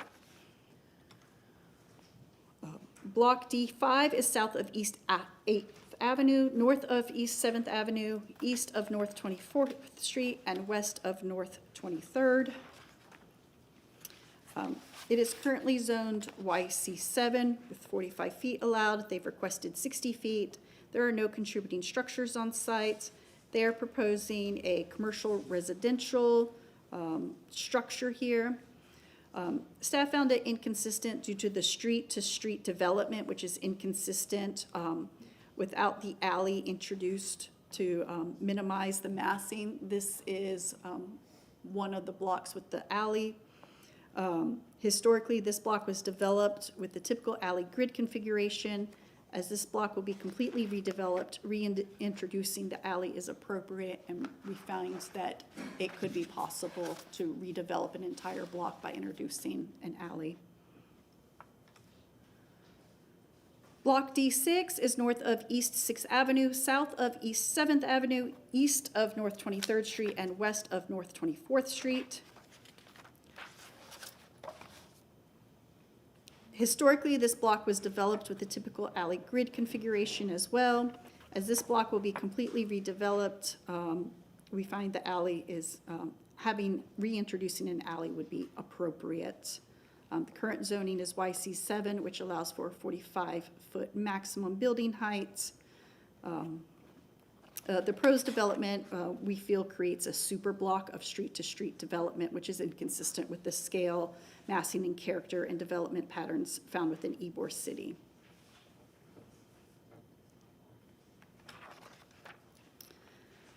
Block D7 is south of East 6th Avenue, north of East 5th Avenue, east of North 24th Street, and west of North 23rd Street. This block has two zonings, YC7, which allows 45 feet, and a small portion of the block on the southwest is zoned YC6. That was rezoned to allow for a YC6 usage, but that YC6 does allow for 60 feet. We did find this inconsistent because of the adjacent contributing structures, which you can see just across there in whites that are outside of the PDA boundary, but those are mostly 1 to 2 story contributing structures that are residential with residential uses. Block E5 is south of East 8th Avenue, north of East 7th Avenue, west of North 25th Street, and east of North 24th Street. The current zoning is YC7, which allows for 45 feet. They've requested 60 feet. There are 3 contributing structures here on site. They've proposed a 2-story retail structure. We did find this block inconsistent. There is an open alley on this block. They are showing a ghosting of a development that is not within the PDA boundaries. That's not one of the lots or addresses that they own. So we want to ensure that that open alley remains open. It is not proposed for vacating. This is also along East 7th Avenue, which again, we feel uncomfortable with a 60-foot entitlement, and we find that inconsistent with 7th Avenue. Block E6 is south of East 7th Avenue, north of East 6th Avenue, east of North 24th Street, and west of North 25th Street.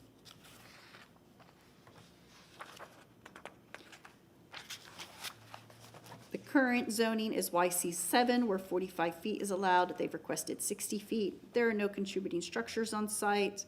They've requested a 3 to 4 story structure for residential, retail, and parking use.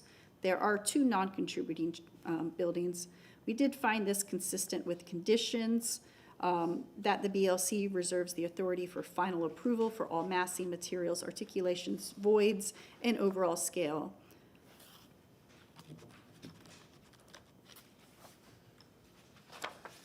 Block F5 is south of East 8th Avenue, north of East 7th Avenue, east of North 25th Street, and west of North 26th Street.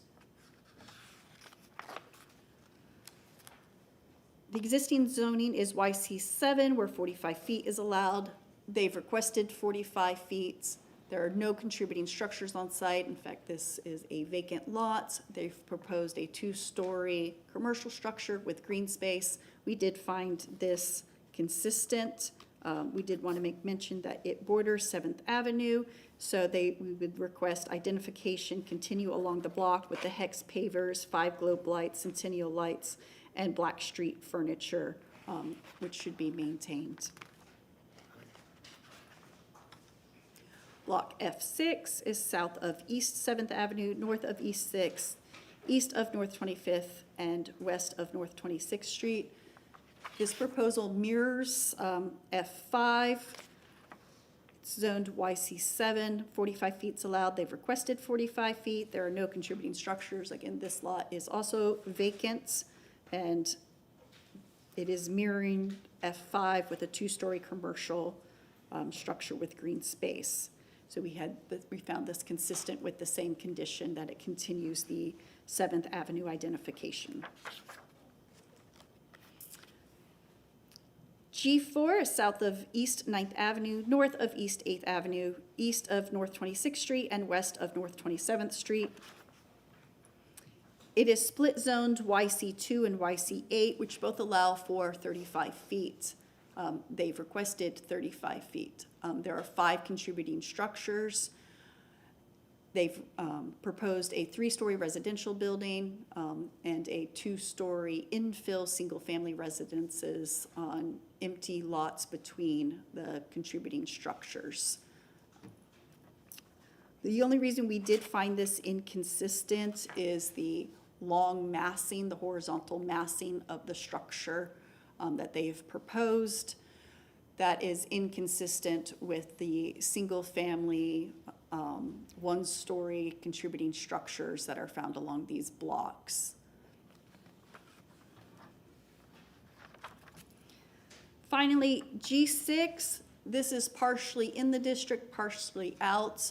The building you see on the northwest of this block, that is a contributing structure. The district cut that in. It is actually outside the PDA boundaries, though. So for our review of this block, we did find it consistent with conditions that contributing structure be left there on site, and any new construction step down to that contributing structure that is outside the PDA.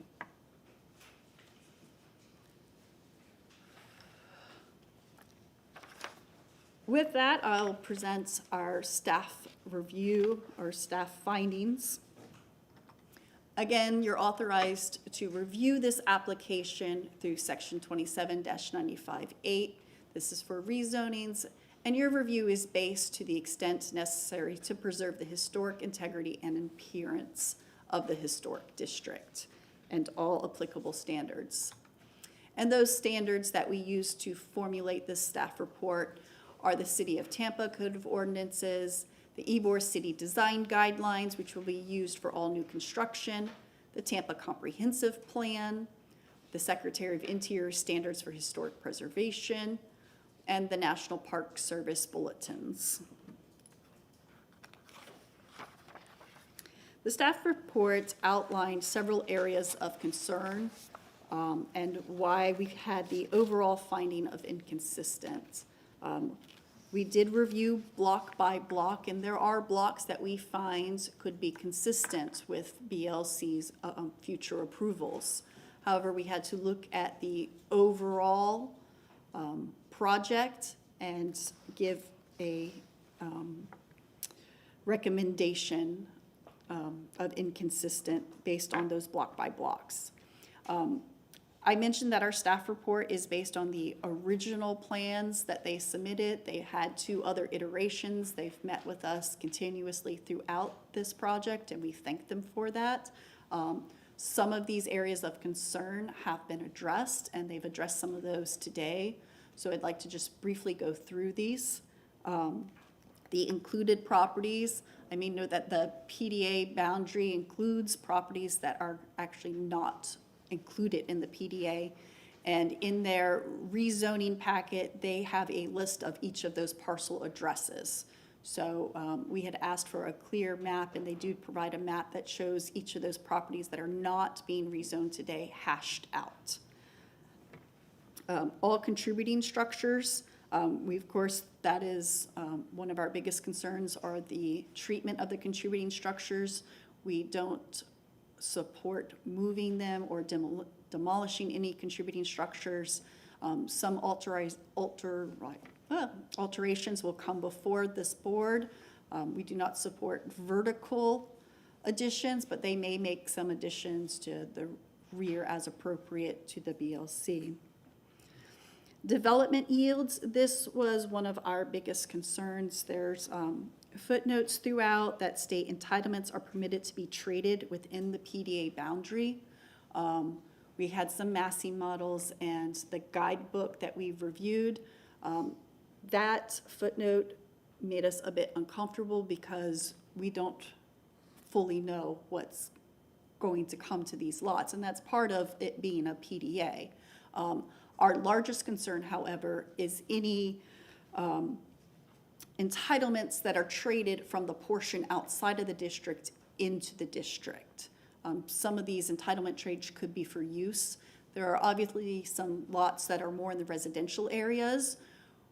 We would be uncomfortable, or staff would not support the higher commercial intensity going into those more residential blocks. So we would have liked to see more strength of block by block uses of what blocks maybe are prohibited, some uses, some of the more intensive uses in the more residential areas. So the blanket statement that entitlements are permitted to be traded within the boundary is something that we would like to address, and if any motions are made today or next week, that be considered as part of your motion. The 7th Avenue overlay, that is one of the terms that they had. That's one of their overlays in their plan. We would just like more sensitivity in this along 7th Avenue, reduced setback for the top heights, so that 7th Avenue can retain its character. We were generally opposed to going over 45 feet along 7th Avenue to maintain that commercial integrity of the historic district. Heights, obviously, this was a very big point for us. Initially, and this is one of the points that when we sat down, they clarified for us, in their entitlement chart, they had a maximum height, and most of them were set at 60 feet. And they showed you the setback chart earlier, which referred to a top height and a maximum height.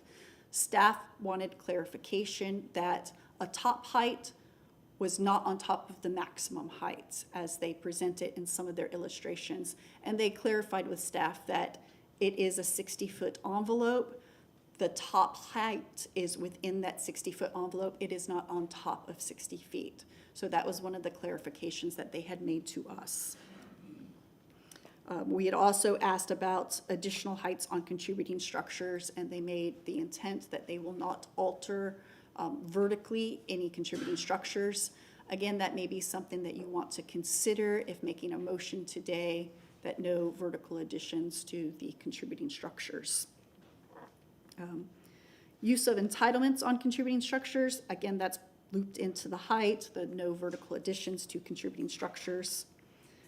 Top story heights and setbacks, we would like to see an increase, especially along 7th Avenue, of the top height setback.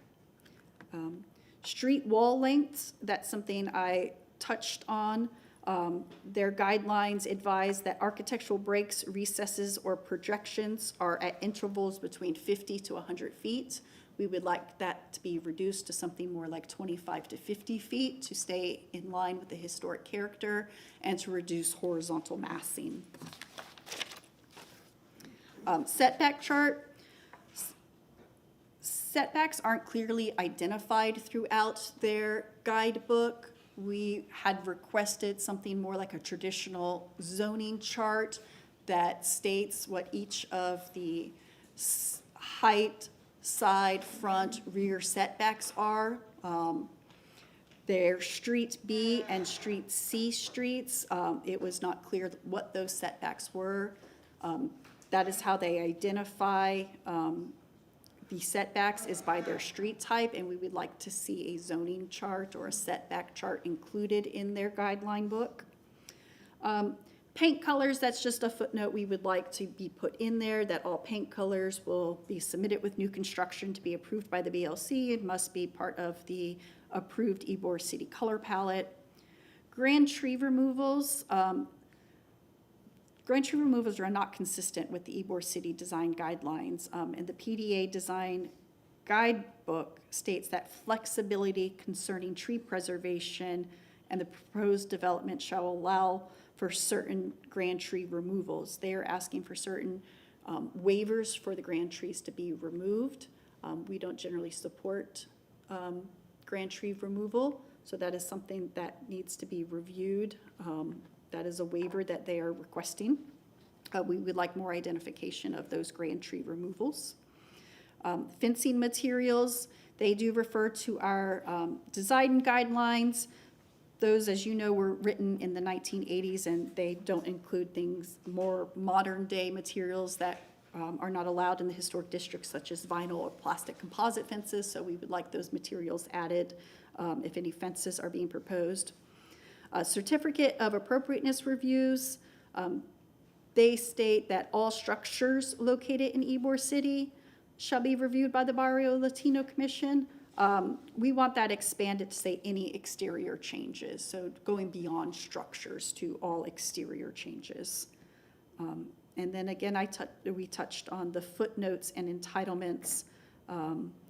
Just throughout the PDA guidebook, there were certain footnotes that staff wanted additional clarification on or did not support.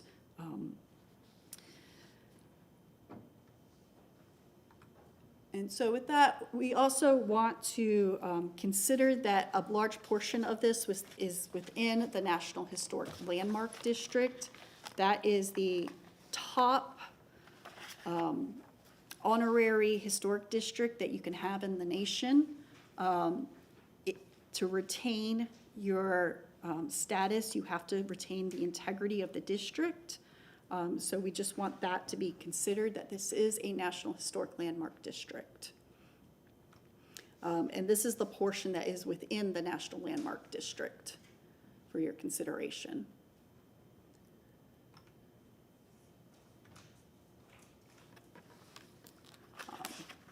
So again, because this is a rezoning of multiple multiple YC zonings, we want to state that and emphasize that the redevelopment proposal offers the potential of reintroducing the form and character to areas of Ybor City still suffering from the impacts of urban renewal programs and invasive interstate highway placement.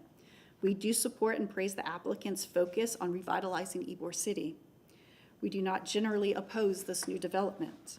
Our review is based on the Ybor City Design Guidelines and the Secretary of Interior standards, and focus on the proposed massing, scale, and height, which as presented in the early March plans overwhelms the historic references of the historic district, and we found would adversely affect the integrity of the Ybor City National Historic Landmark District and the Ybor City Local Historic District. So this is the section that will be rezoned, so you can see how how zoning in Ybor City will be altered. It overtakes a large portion of Ybor City, going beyond the well-established and entitled YC zoning districts and dimensional requirements to develop within this historic district. And for that reason, great sensitivity must be taken into account for the requested entitlements of this project. We have no doubt that the finished articulation will meet Ybor City's guidelines, as the BLC will be reviewing each new construction. However, the overall requested building envelopes are inconsistent with the Ybor City Historic District.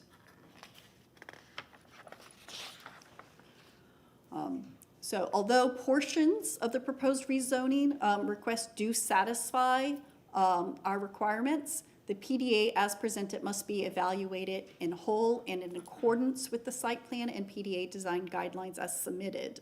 Therefore, based on the individual project blocks, analysis, and findings, Staff found the proposed project is inconsistent with those plans presented in March 2026. The areas of inconsistence are the requested height entitlements, the interruption of the established alignment, rhythm, and spacing, potential scale, potential massing, site coverage, removal of grand trees, vacating of existing alleyways, roof forms, disruptions to the established pattern of development, and all of those are within the Ybor City design guidelines, each of those bullet points. And then our final concern was the transferring of density and use of and entitlements. With that, staff is open up to questions. I do want to mention that we do have other staff members here if you have specific questions. We have Ron with Historic Preservation. We also have Mary Danielitz Bryson, who can speak on the grand trees. We have Ross Salmons with vacating and right-of-way, and Stephanie Pope with zoning, if you have any specific questions for those staff members. Mr. Chair, before we go into questioning, can we have a 5-minute break? Thank you. Motion to break or recess for 5 minutes. All in favor, say aye. Aye. Opposed? Carries. Stretch, right.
after a slight break. We're going to start with pop quizzes for everyone. Make sure you followed everything. Okay, so next thing we're going to do is we're going to ask questions of the applicant, the commissioners. Let's start with Mr. Corley. Yeah. Yep. Hi, I thought that was a very thorough presentation. I just have two specific questions. I think they might be specific to staff. I took notes on both the slides that they came up on, but I think it's about city maintenance in conjunction and coordination with this project. It was on the specific slide about parking requirements. I think it was about type 1 zoning or street with trees. Like, who would actually plant those trees and then maintain those trees within this project? That was my first question. So it had to do with just planting and trees and maintenance. And then the second one was, it was on the slide of the, it was a D7 block. I was just looking at that street. It was from 23rd Street and 6th Avenue. I was just wondering if when there's a new construction project, does the city come in and actually repair those streets and then actually pave a new sidewalk, or is that something that the applicant would have to do in conjunction with a certain person within the city? That was my main question, was just like the trees and then also like the sidewalk and repaving of the streets with that project. Thank you. Heather Bonds, that is a very good question of whose responsibility is what when it comes to these public spaces. I don't know if there's another staff member that could speak on that. Would you? Mary Jane Ewis Bryson, Natural Resources, and I have been sworn. I can speak to the trees. They had originally proposed 4x4 planting pits. We've required 6x6 or 7x7. In addition to that, at incremental review, I would like to work with the applicant to do a silva cell or some kind of soil cell that will give rooting space underneath the pavement and allow those trees to be able to thrive and grow. So that is one of the things that I'll be looking to do through the incremental. Good morning, Ron Vila, staff for the Historic Preservation.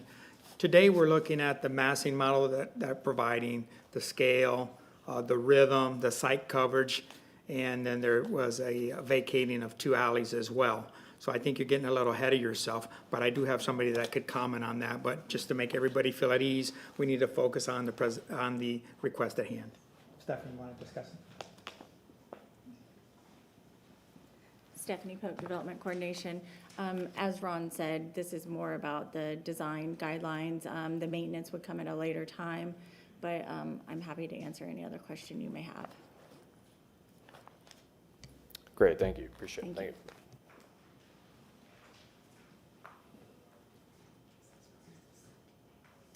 This, just want to say this was a great presentation put together. I have no additional questions at this time.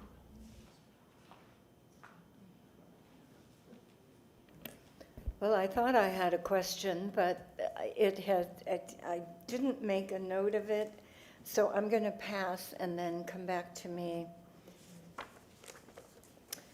I have a procedural question, but I think it's out of order in the context of what we're doing right now. You don't mind? Are we, I guess in my mind, are we proposing to have to motion on every block by block? Or is this one motion covers all the blocks that are in this presentation? Yes, ma'am. This is a recommendation to City Council, so you're giving an overall recommendation to City Council. Okay.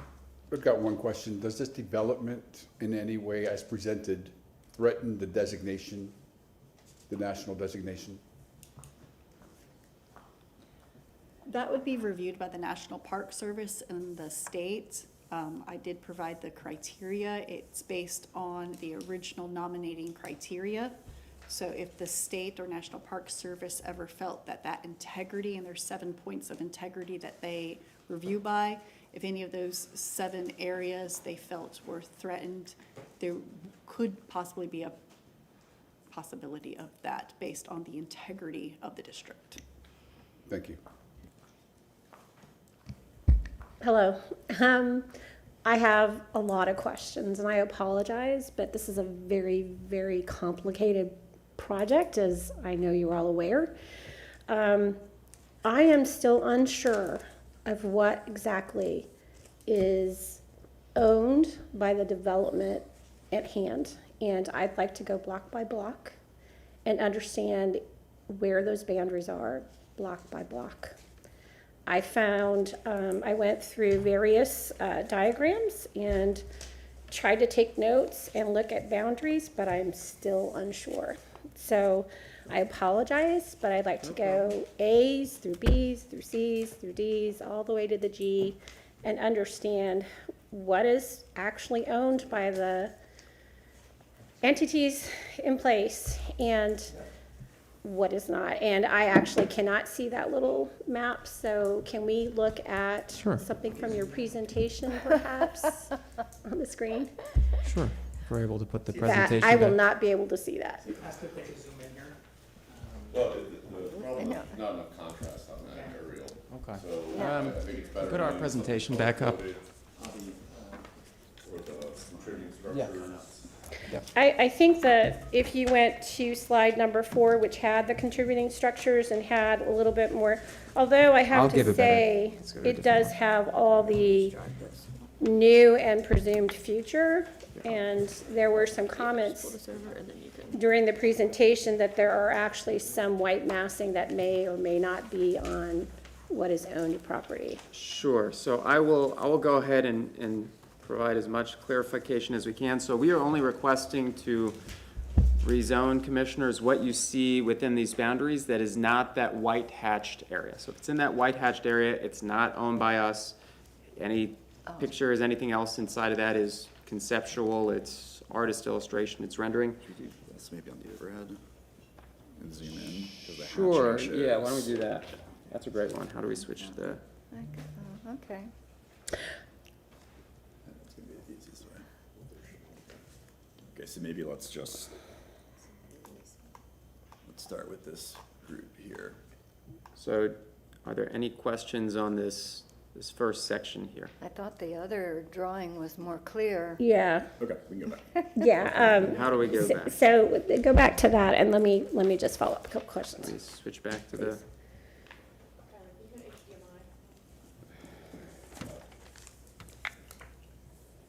There we go. So anything in white hatched is not part of this PDA area. It is not included in the rezoning.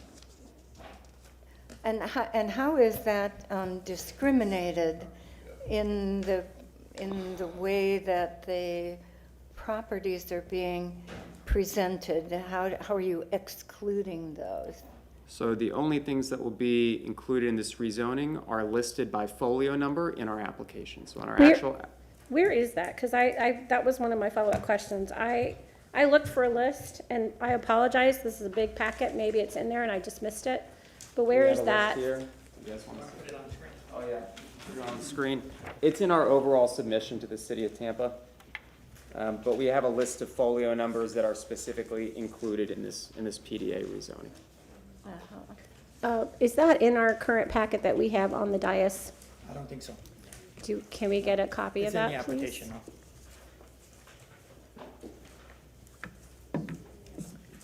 We normally have some kind of backup that shows us the application, but I don't see that.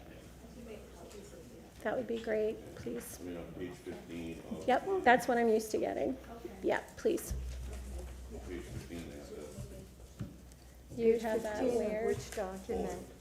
page 15 of the binder clip set, the PDA Which- design guidelines. Page 15? I just didn't go far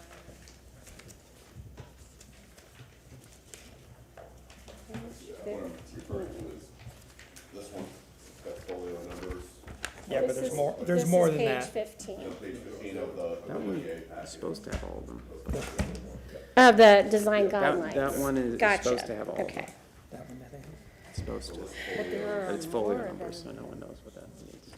more properties than what are listed here.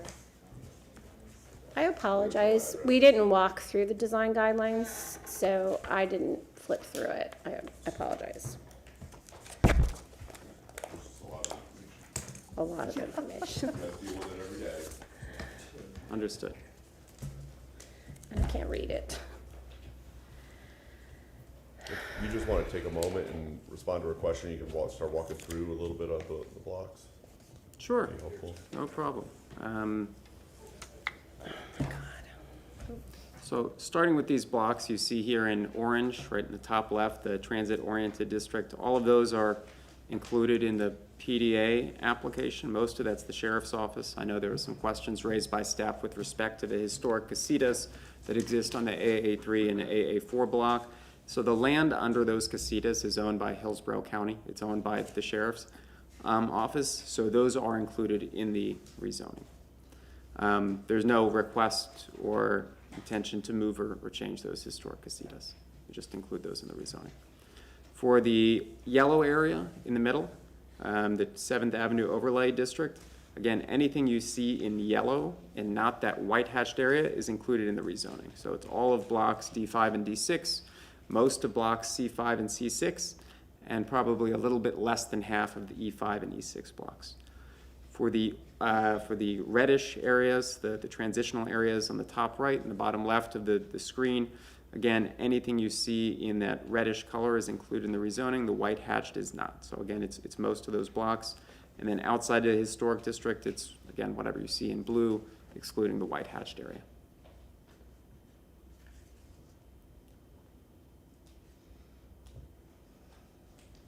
It's amazing. I'm sorry, can we go to G6, because a portion of that is in the district, and it's currently hatched, so it does not belong Correct. to the development at this time. Correct. It is not in the development. It is not intended to be included in the development. There is nothing on that block that is part of this development that sits in the historic district. Okay, I have a question to Sure. staff, and I know I saw a note, and I think it was a response from the applicant to staff concerns, if I can find it. It was included properties and concern about which properties were to be rezoned as PDA. And I understand that they're outlined in white and have the hatch. Do we need some sort of language that we need to introduce with a motion? Should we put a motion forward today that is very clear about that the PDA does not apply to the parcels that are not owned currently under this development? Do we need to be very clear about that? I can refer to a legal on that, but in the application, it does specifically spell out the parcels. It was just staff's concern that the PDA block does not include what is outlined. We want those exclusions noted, and when it is rezoned, our map does not reflect that those areas are now a part of a PDA. Okay. So I guess that's a question for legal. But it does say on page 20 that the hatched areas are excluded. So it's pretty clear, I think that, If I could just shed a little bit of light on that, Tyler Hudson, 400 North Ashley Drive. So all of the power of this site plan emanates from the legal description that's in it, which Ross Salmons with the city has approved. So if it is not in the legal description, it's not just the crosshatching.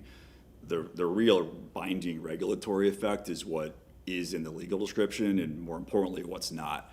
These parcels are not in the legal description. And so to add new land into a PDA zoning, we start right back from scratch. There's no way to administratively flex and bring new land in Those lanes are crosshatched. That's the visually easy way to see their exclusion, but they're also excluded from this lengthy legal description that's binding, you know, on that would be in the actual ordinance itself. So I hope that maybe helps a little bit.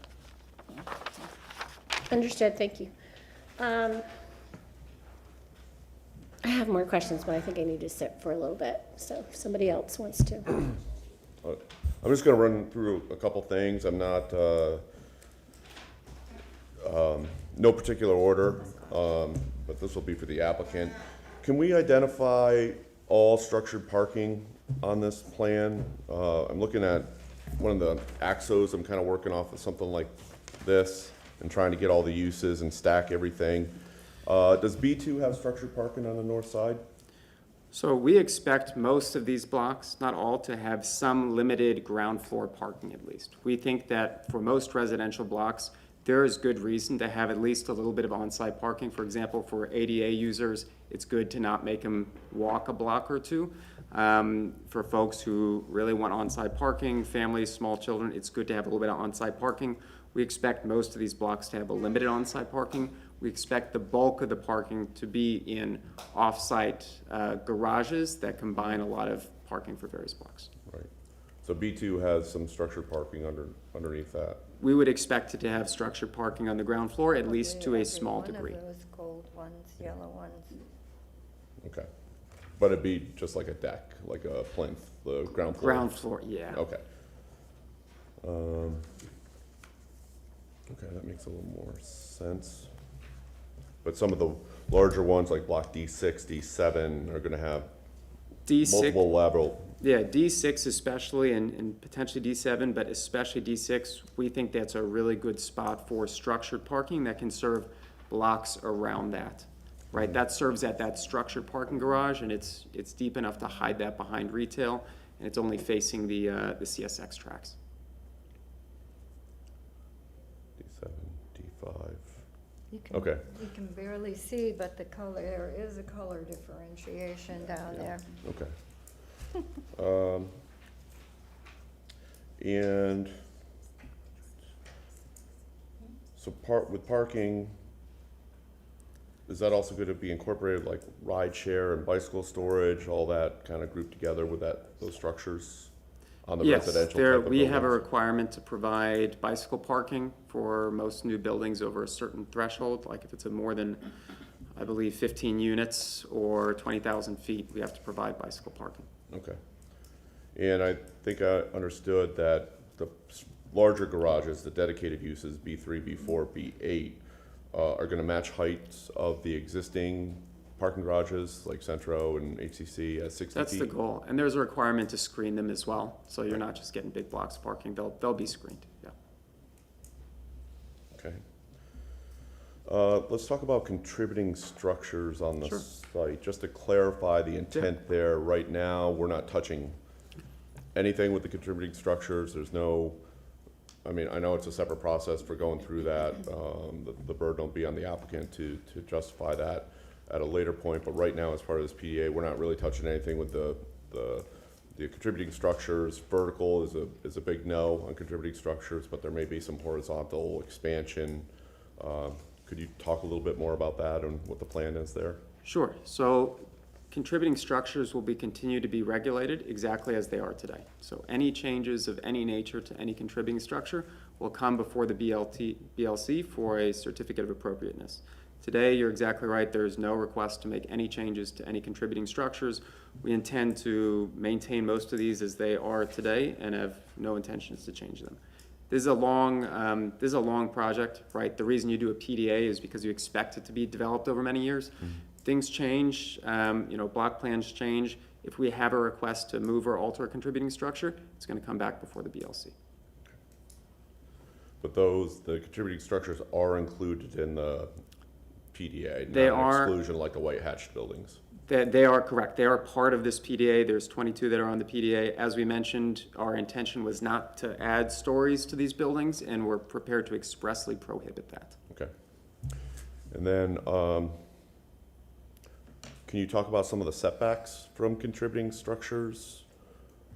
what's in place for that? I think it was a staff comment that there wasn't, not a whole lot of language put forth yet about certain setbacks on certain properties, adjacent to existing residential. I saw some information on there on buffers and screening. Could you kind of go over some general rules of thought, what you're thinking with this PDA? Sure, no problem. So with respect to setbacks, there's a couple types, right? One, there's setbacks from the street, right? That's your typical setbacks you see in a normal development. There's also setbacks on the top story, which helps screen the view of any additional height from the pedestrian plane. With respect to contributing structures specifically, the intention is to treat those with sensitivity.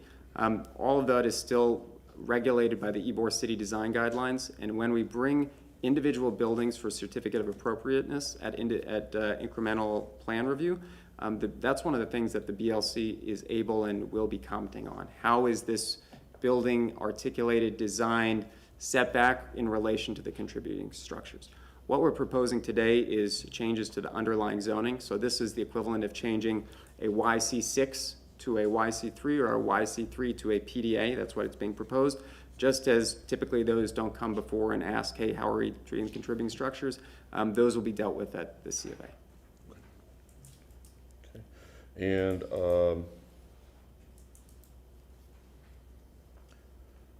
I think you use two terms kind of interchange, setbacks and stepbacks, right? Yeah. Are we trying to differentiate between the two here? Because I think they apply differently.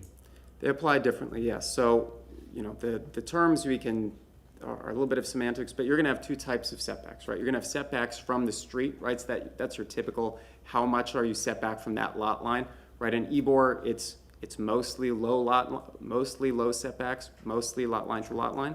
Maybe not in the residential portions of the northeast, but it's generally not set back very much from the street, and that's the same with this PDA rezoning. With respect to the setbacks on the top story, those are intended to be much greater setbacks, so between 10 to 20 feet depending on where it is. So on 7th Avenue, all those top story setbacks, if it reaches a height of 60 feet, it's 20 feet setback. So you really can't see that from the street, and I'll go ahead and provide a quick street diagram of what that looks like. This that you see on the screen there, that's a 15-foot setback, so it's a midway point between the 10-foot setbacks, the minimum of 10-foot setbacks you see on Type A streets, and the 20-foot setbacks you would see on 7th Avenue. So from the street view, you're really not going to be seeing anything if you have a 20-foot setback on 7th Avenue. On other streets, if it's just a 10-foot setback, you may see some of the top of the building. Again, those are minimums. It's not a set percentage. That's actually one of the best pieces of feedback we got from staff, which was don't be so prescriptive, provide some flexibility for the BLC and designers to move and undulate that frontage and those setbacks in the future. Okay. Okay. Why I think you show a number of graphics in here that show like the historic, the Cuban Club, the Italian Club, and their massing and their scale and their height. Really, those are the standards for the district. A lot of your proposed buildings are going to exceed that with the 60-foot limit. I understand your stepbacks are going to manage that, but I think there's do you want to address some of the concerns? I think staff's brought this up with some concerns over that 60-foot height, and I think this board will have concerns over that. Where is it a higher priority for you to get more height versus less height in certain areas? I think the highest priority for us to get height is, I'm going to go ahead to that sub-area slide because I think that's helpful to see. So I would say the highest priority for that additional height is A, in the transit-oriented sub-area, and B, in the 7th Avenue overlay with those significant setbacks in each of those. The transitional area, it's not quite as important, and actually I believe four of those six blocks are the same height as they are today. There's no changes to most of those blocks. And on C7 and D7, you see YC6 zoning either on that same block or on adjacent blocks. So we actually think that's relatively consistent. The most important places are 7th Avenue east of 23rd Street, which is where you see big setbacks, and in that transit-oriented sub-area. A, because it's near those parking garages that you compelled, right, and B, it's near the Tico streetcar. Okay. Yeah, I think my biggest concern, I'm looking at the C5, C6 block and the height that's going on there. When you look at you know, we have our local historic district, we also have our national landmark, so those two blocks are probably more important with the height there. As you move further out past the national, I think there's some more flexibility, but you know, I do certainly have some concern with the heights being proposed at 60 feet on 7th Avenue. I think there's certain things that we're seeing in your conceptual massing diagram where you're showing that step backs. From my understanding, I think block C4 and C5 have changed from what we're seeing in front of us that was provided in preparation for this meeting. Let's take a look at this. Yeah, so we took a lot of feedback from Ron and Dennis and Heather, and they had excellent suggestions in thinking about how do you integrate this appropriately with the typology of the single-family homes to the north and to the east. There's not so much to the west and the south, mostly primary roads and vacant land. But to the north and the east, there's certainly some single-family homes. So we've taken a lot of care to think about how do you integrate great design to break down blocky massings and bring that to a pedestrian scale. So our designers and architects have taken great care to do that, and this is just an example of what that could look like if you're able to break down that massing further. In other words, there's step backs for the contributing structures, you have step backs from the street, you have setbacks from the single-family residential to the north and the east, and where you do have height, it's actually concentrated in what is today a YC5 zoning. If you notice, this is a mixed block today. You can see on the diagram here. Sure. Today, this block is a mix of YC2 and YC5, which is 45 feet adjacent to that primary vehicular thoroughfare. We think there's ways you can appropriately match heights to, proportionally to what you got there today, right? You have more height pulled towards what's today YC5 and less height and more pullbacks from what you see as YC2 today. Okay. You want to comment on block C5? Sure. C5 is a really important block, right? It has a contributing structure on it, right, as the Robertson building. This is an example of what additional height on that block would look like. And I want to remind you guys two things about this particular block. One, any height that reaches 60 feet, that top story is limited to 50% of the 7th Avenue frontage. So you end up with a very small slice of additional height on the top of that building. So if this is an accurate depiction, what you see on the screen, that top left image, it's a small slice of additional height. Most of it is going to be 45 feet. We're also proposing to create a park space. You have a beautiful grand tree, a couple grand trees actually, on that park space, so you're not going to be developing on that block. You have a lot of open space. This elevation on the bottom left, the right side of that image is the Robertson building, which we've restored. It's a really beautiful building, and most of that frontage, actually all of that frontage, is one is going to be set back 20 feet. The top story isn't going to be along all of that frontage, and it's going to be that at essentially that existing 55-foot or 45-foot height limit you have today. We think, in other words, it's possible to treat that block appropriately. And with that 20-foot setback, you're not actually seeing that from 7th Avenue. Okay. And going back to parking, being involved in a lot of these buildings, none of the parking is going to touch 7th Avenue. Correct? Everything's going to be off to the rear? Correct. We do not want parking on 7th Avenue. I'll tell you that I sit in High-End, look across the street every day, and I see a nice big surface lot, courtesy of 717, and that is not what we want on 7th Avenue. Sure. It's gaps in the teeth, yeah.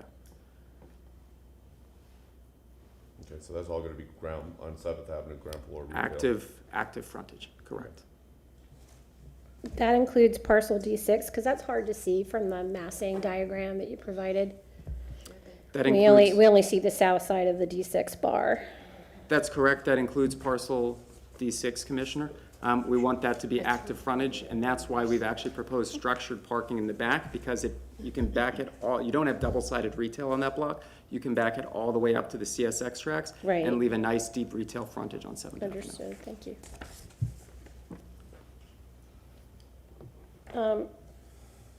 You have questions about other blocks?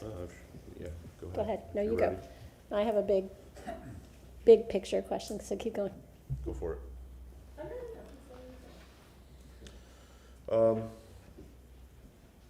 Okay.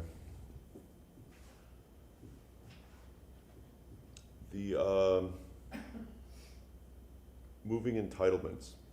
Yes. I think the staff has some concerns with that.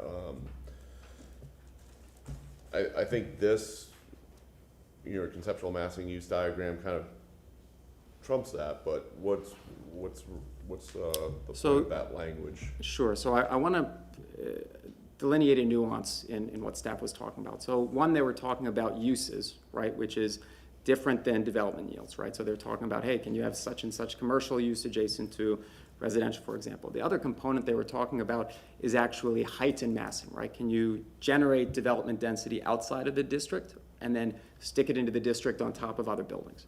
I'm going to address that second part first. The answer is no.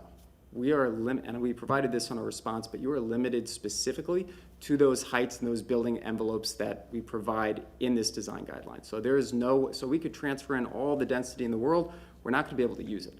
We're stuck, one, because we have those maximum building heights and setbacks and envelopes, and two, because we're actually creating legally binding commitments to open space, right? If you have 100,000 square feet of land area, you can't build on that. It has to be open space, right? So we are creating that open space, and so in other words, you can't transfer a bunch of density in and end up with high rises. That's not possible. Constrained by those maximum building heights. To the second part, yes, you can move around uses and have uses in different parts of this PDA area. That's one of the key features of a PDA, is that you can change uses over time. For example, the D6 blocks, today it's planned as residential.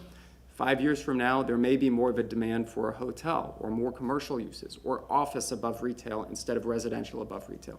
One of the key features of a PDA is that you can change out those uses. I think the sensitivity is not so much, hey, can you have office or retail or commercial on 7th Avenue versus residential? I think the concern from staff is more so, are we going to have a bar or nightclub next to single-family homes on the C4 block? I assume that's more of the concern. What I would say is that we don't want those types of things on those blocks. We can talk about it, but a key feature of those PDA is switching those uses. So we think it's possible to do commercial on those blocks that works. There is neighborhood retail, as you heard from some of the folks who came to speak today. Remember, there's bodegas. There are commercial uses that can be appropriate for those blocks, and it's important to be able to allow those. Okay. So we're basically going to cap our heights. Heights are move capped. the uses around, the density is going to be locked in, the heights are going to be locked in. You're not changing heights after the fact. So I think it would be beneficial for next week to kind of update this with a updated block massing diagram and then also some heights on there. So, I mean, I think this is extremely helpful. One thing that you can't see is like the D6, what's going to happen on the front side of that. So maybe we kind of somehow, it's kind of hidden just because of the nature of the AXO. Let us see what we can do. And I think that would be very helpful. Pass it on. I have a larger picture question, as I said. On the front cover of our staff report, we have a project data square filled out. Okay. And it shows the total acreage is 30.63. I understand that's the whole PDA, not just what's in the historic district limits. It also shows square footage for different uses. I understand that to be also the entire PDA, correct? So I appreciate that, but just using those numbers and calculating, there was a lot of discussion today about drawing people back to Ybor, creating a more walkable, livable community, that it's not just nightclubs and it dies, it only lives between 5 and 9. We all remember downtown, those of us who've been here a long time. I used to be able to ride my bike after 6 and not hit a car. But in order to do that, it has to be fairly balanced. I think you would agree with that, right? I would agree. So currently, as I understand the numbers that we were given, only 0.3% is going to residential, and maybe you've updated these numbers. I think that's a typo. I think that's a typo, Commissioner. It can't be right. You think it's units instead of square feet? When you look at the. I don't have that. It says 2,000. It says 2,153 square feet. That should be units. Units. That's a typo Okay. on the report. They got the decimal point in the wrong place. It's 2,153 units, not square feet. Correct. Do we have an associated square footage that represents those units? Because to me, this is my point I was going to bring up. We do, Commissioner. In the massing diagram, that three-dimensional axo one, there's a lot of yellow, which represents a lot of residential. And I'm just trying to get a sense of what the proposed development within the historic city limits actually gives back to the community. So I think, it sounds like we're going to have to come back next week and talk some more. I would want an update on that. I'd want a sense of how much are we actually providing back as Commissioner, could you clarify what you mean by providing back? residential square How much foot. How much of what, here it says 705,653 square feet. Maybe that's not the total, but here it says that. How much of that total is being given back to residential use? Because if you look at the existing YC designations, right? Some of that is mixed use, some of that is commercial, but there's also residential incorporated in there. And so just trying to understand if we're talking about, and I love the fact that there is an intent here to recreate and grow to the east. I'm a big believer in development for the good of place, right? And I think there's a lot of pride in place. I've heard it from those who spoke today. I know that there's pride in place in a lot of people who are sitting in this room. That means that people are living there, not just coming from the suburbs and, traveling in from other places to be a tourist. And so I would love to understand how much actually are you giving back through the development process. Sure, we can clarify that for you, no problem.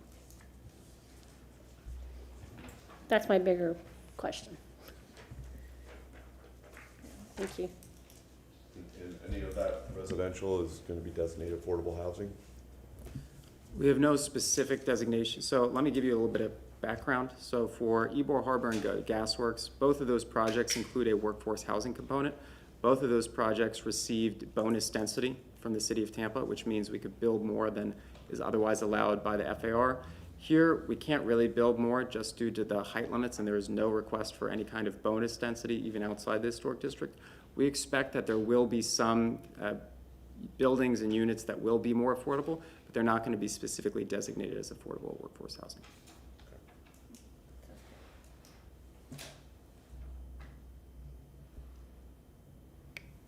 Mr. Chair, if I may, it's almost noon. I just wanted to remind you. Okay.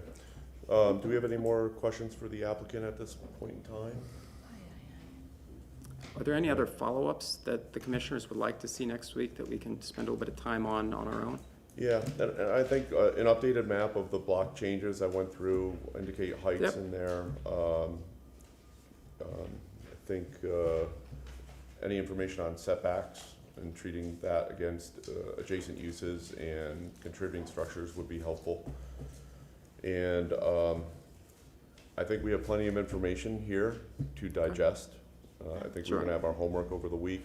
So I don't think it would be beneficial for us to get a complete new packet, but any pages, if you're going to provide information, just show us items that have changed. Sure. So just revised sheets only would be helpful. You have, I guess, any other questions? No. Okay, we're going to go ahead and you have a few moments if you want to summarize anything. I only have one question. This was handed to me during this hearing. Is this not the same as what was in the design guidelines? It's in here. Yeah, so why was it handed out again? I don't under, I Because just want to make sure it's not different. It's got a unit count, residential unit count. What page is that? Page 6 of the design guidelines. So it's not different information. It's not, it doesn't vary from that. Right, but this one Okay. shows, okay, if you go through, this is your development entitlement chart is what we're referring to here. And that shows your residential count of 2153. But it doesn't show the square footage that you asked for the amount of residential area. But it does show the office, so it's almost like we can add a column to that to show what that residential. We'll bring that number with us. Yeah. And I just didn't understand why I got another one.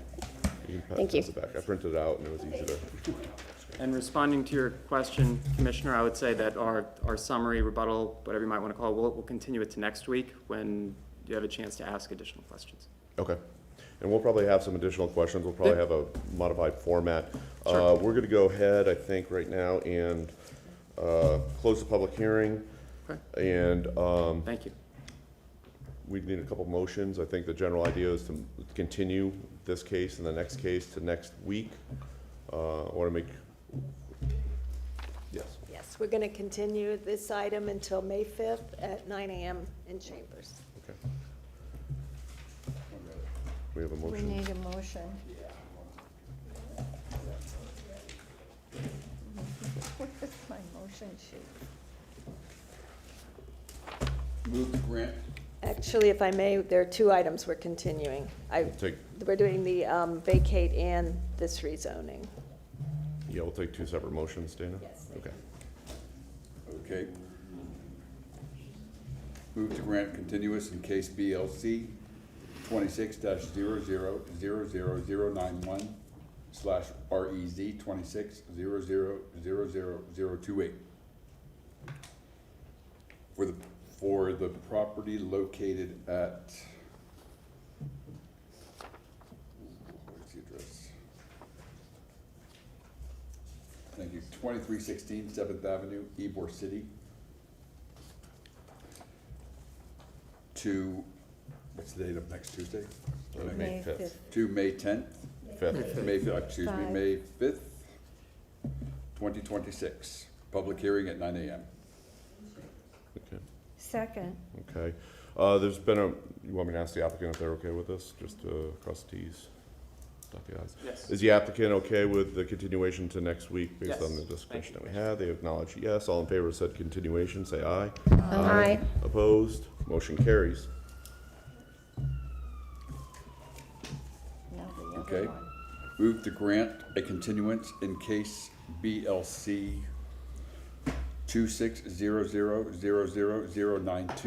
26-000092/VAC 26-000009 for the property located at 2316 7th Avenue, Ybor City.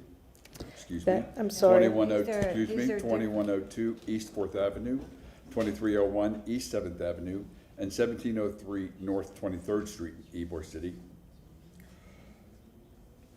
To May 5th, 2026, public hearing at 9 a.m. I second the, oh, sorry, go ahead. I thought you were saying. I second the motion. Okay.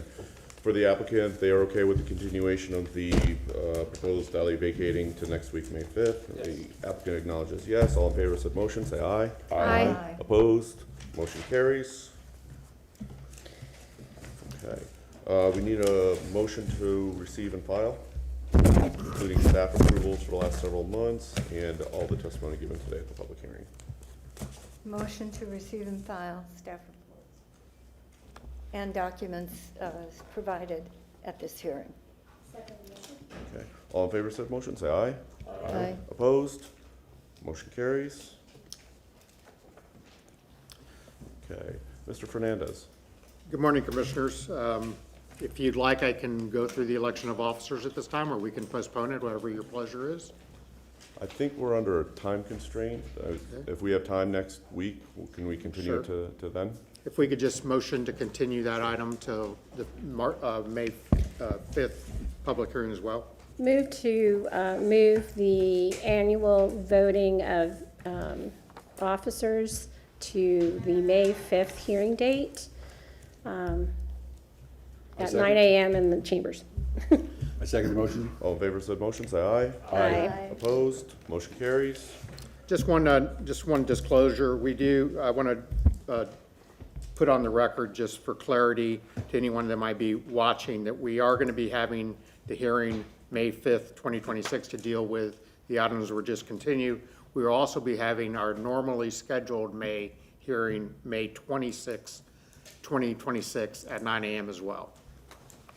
Okay. Okay. Thank you, Mr. Fernandez. Seeing no more other business in front of us, we are adjourned. Thank you all.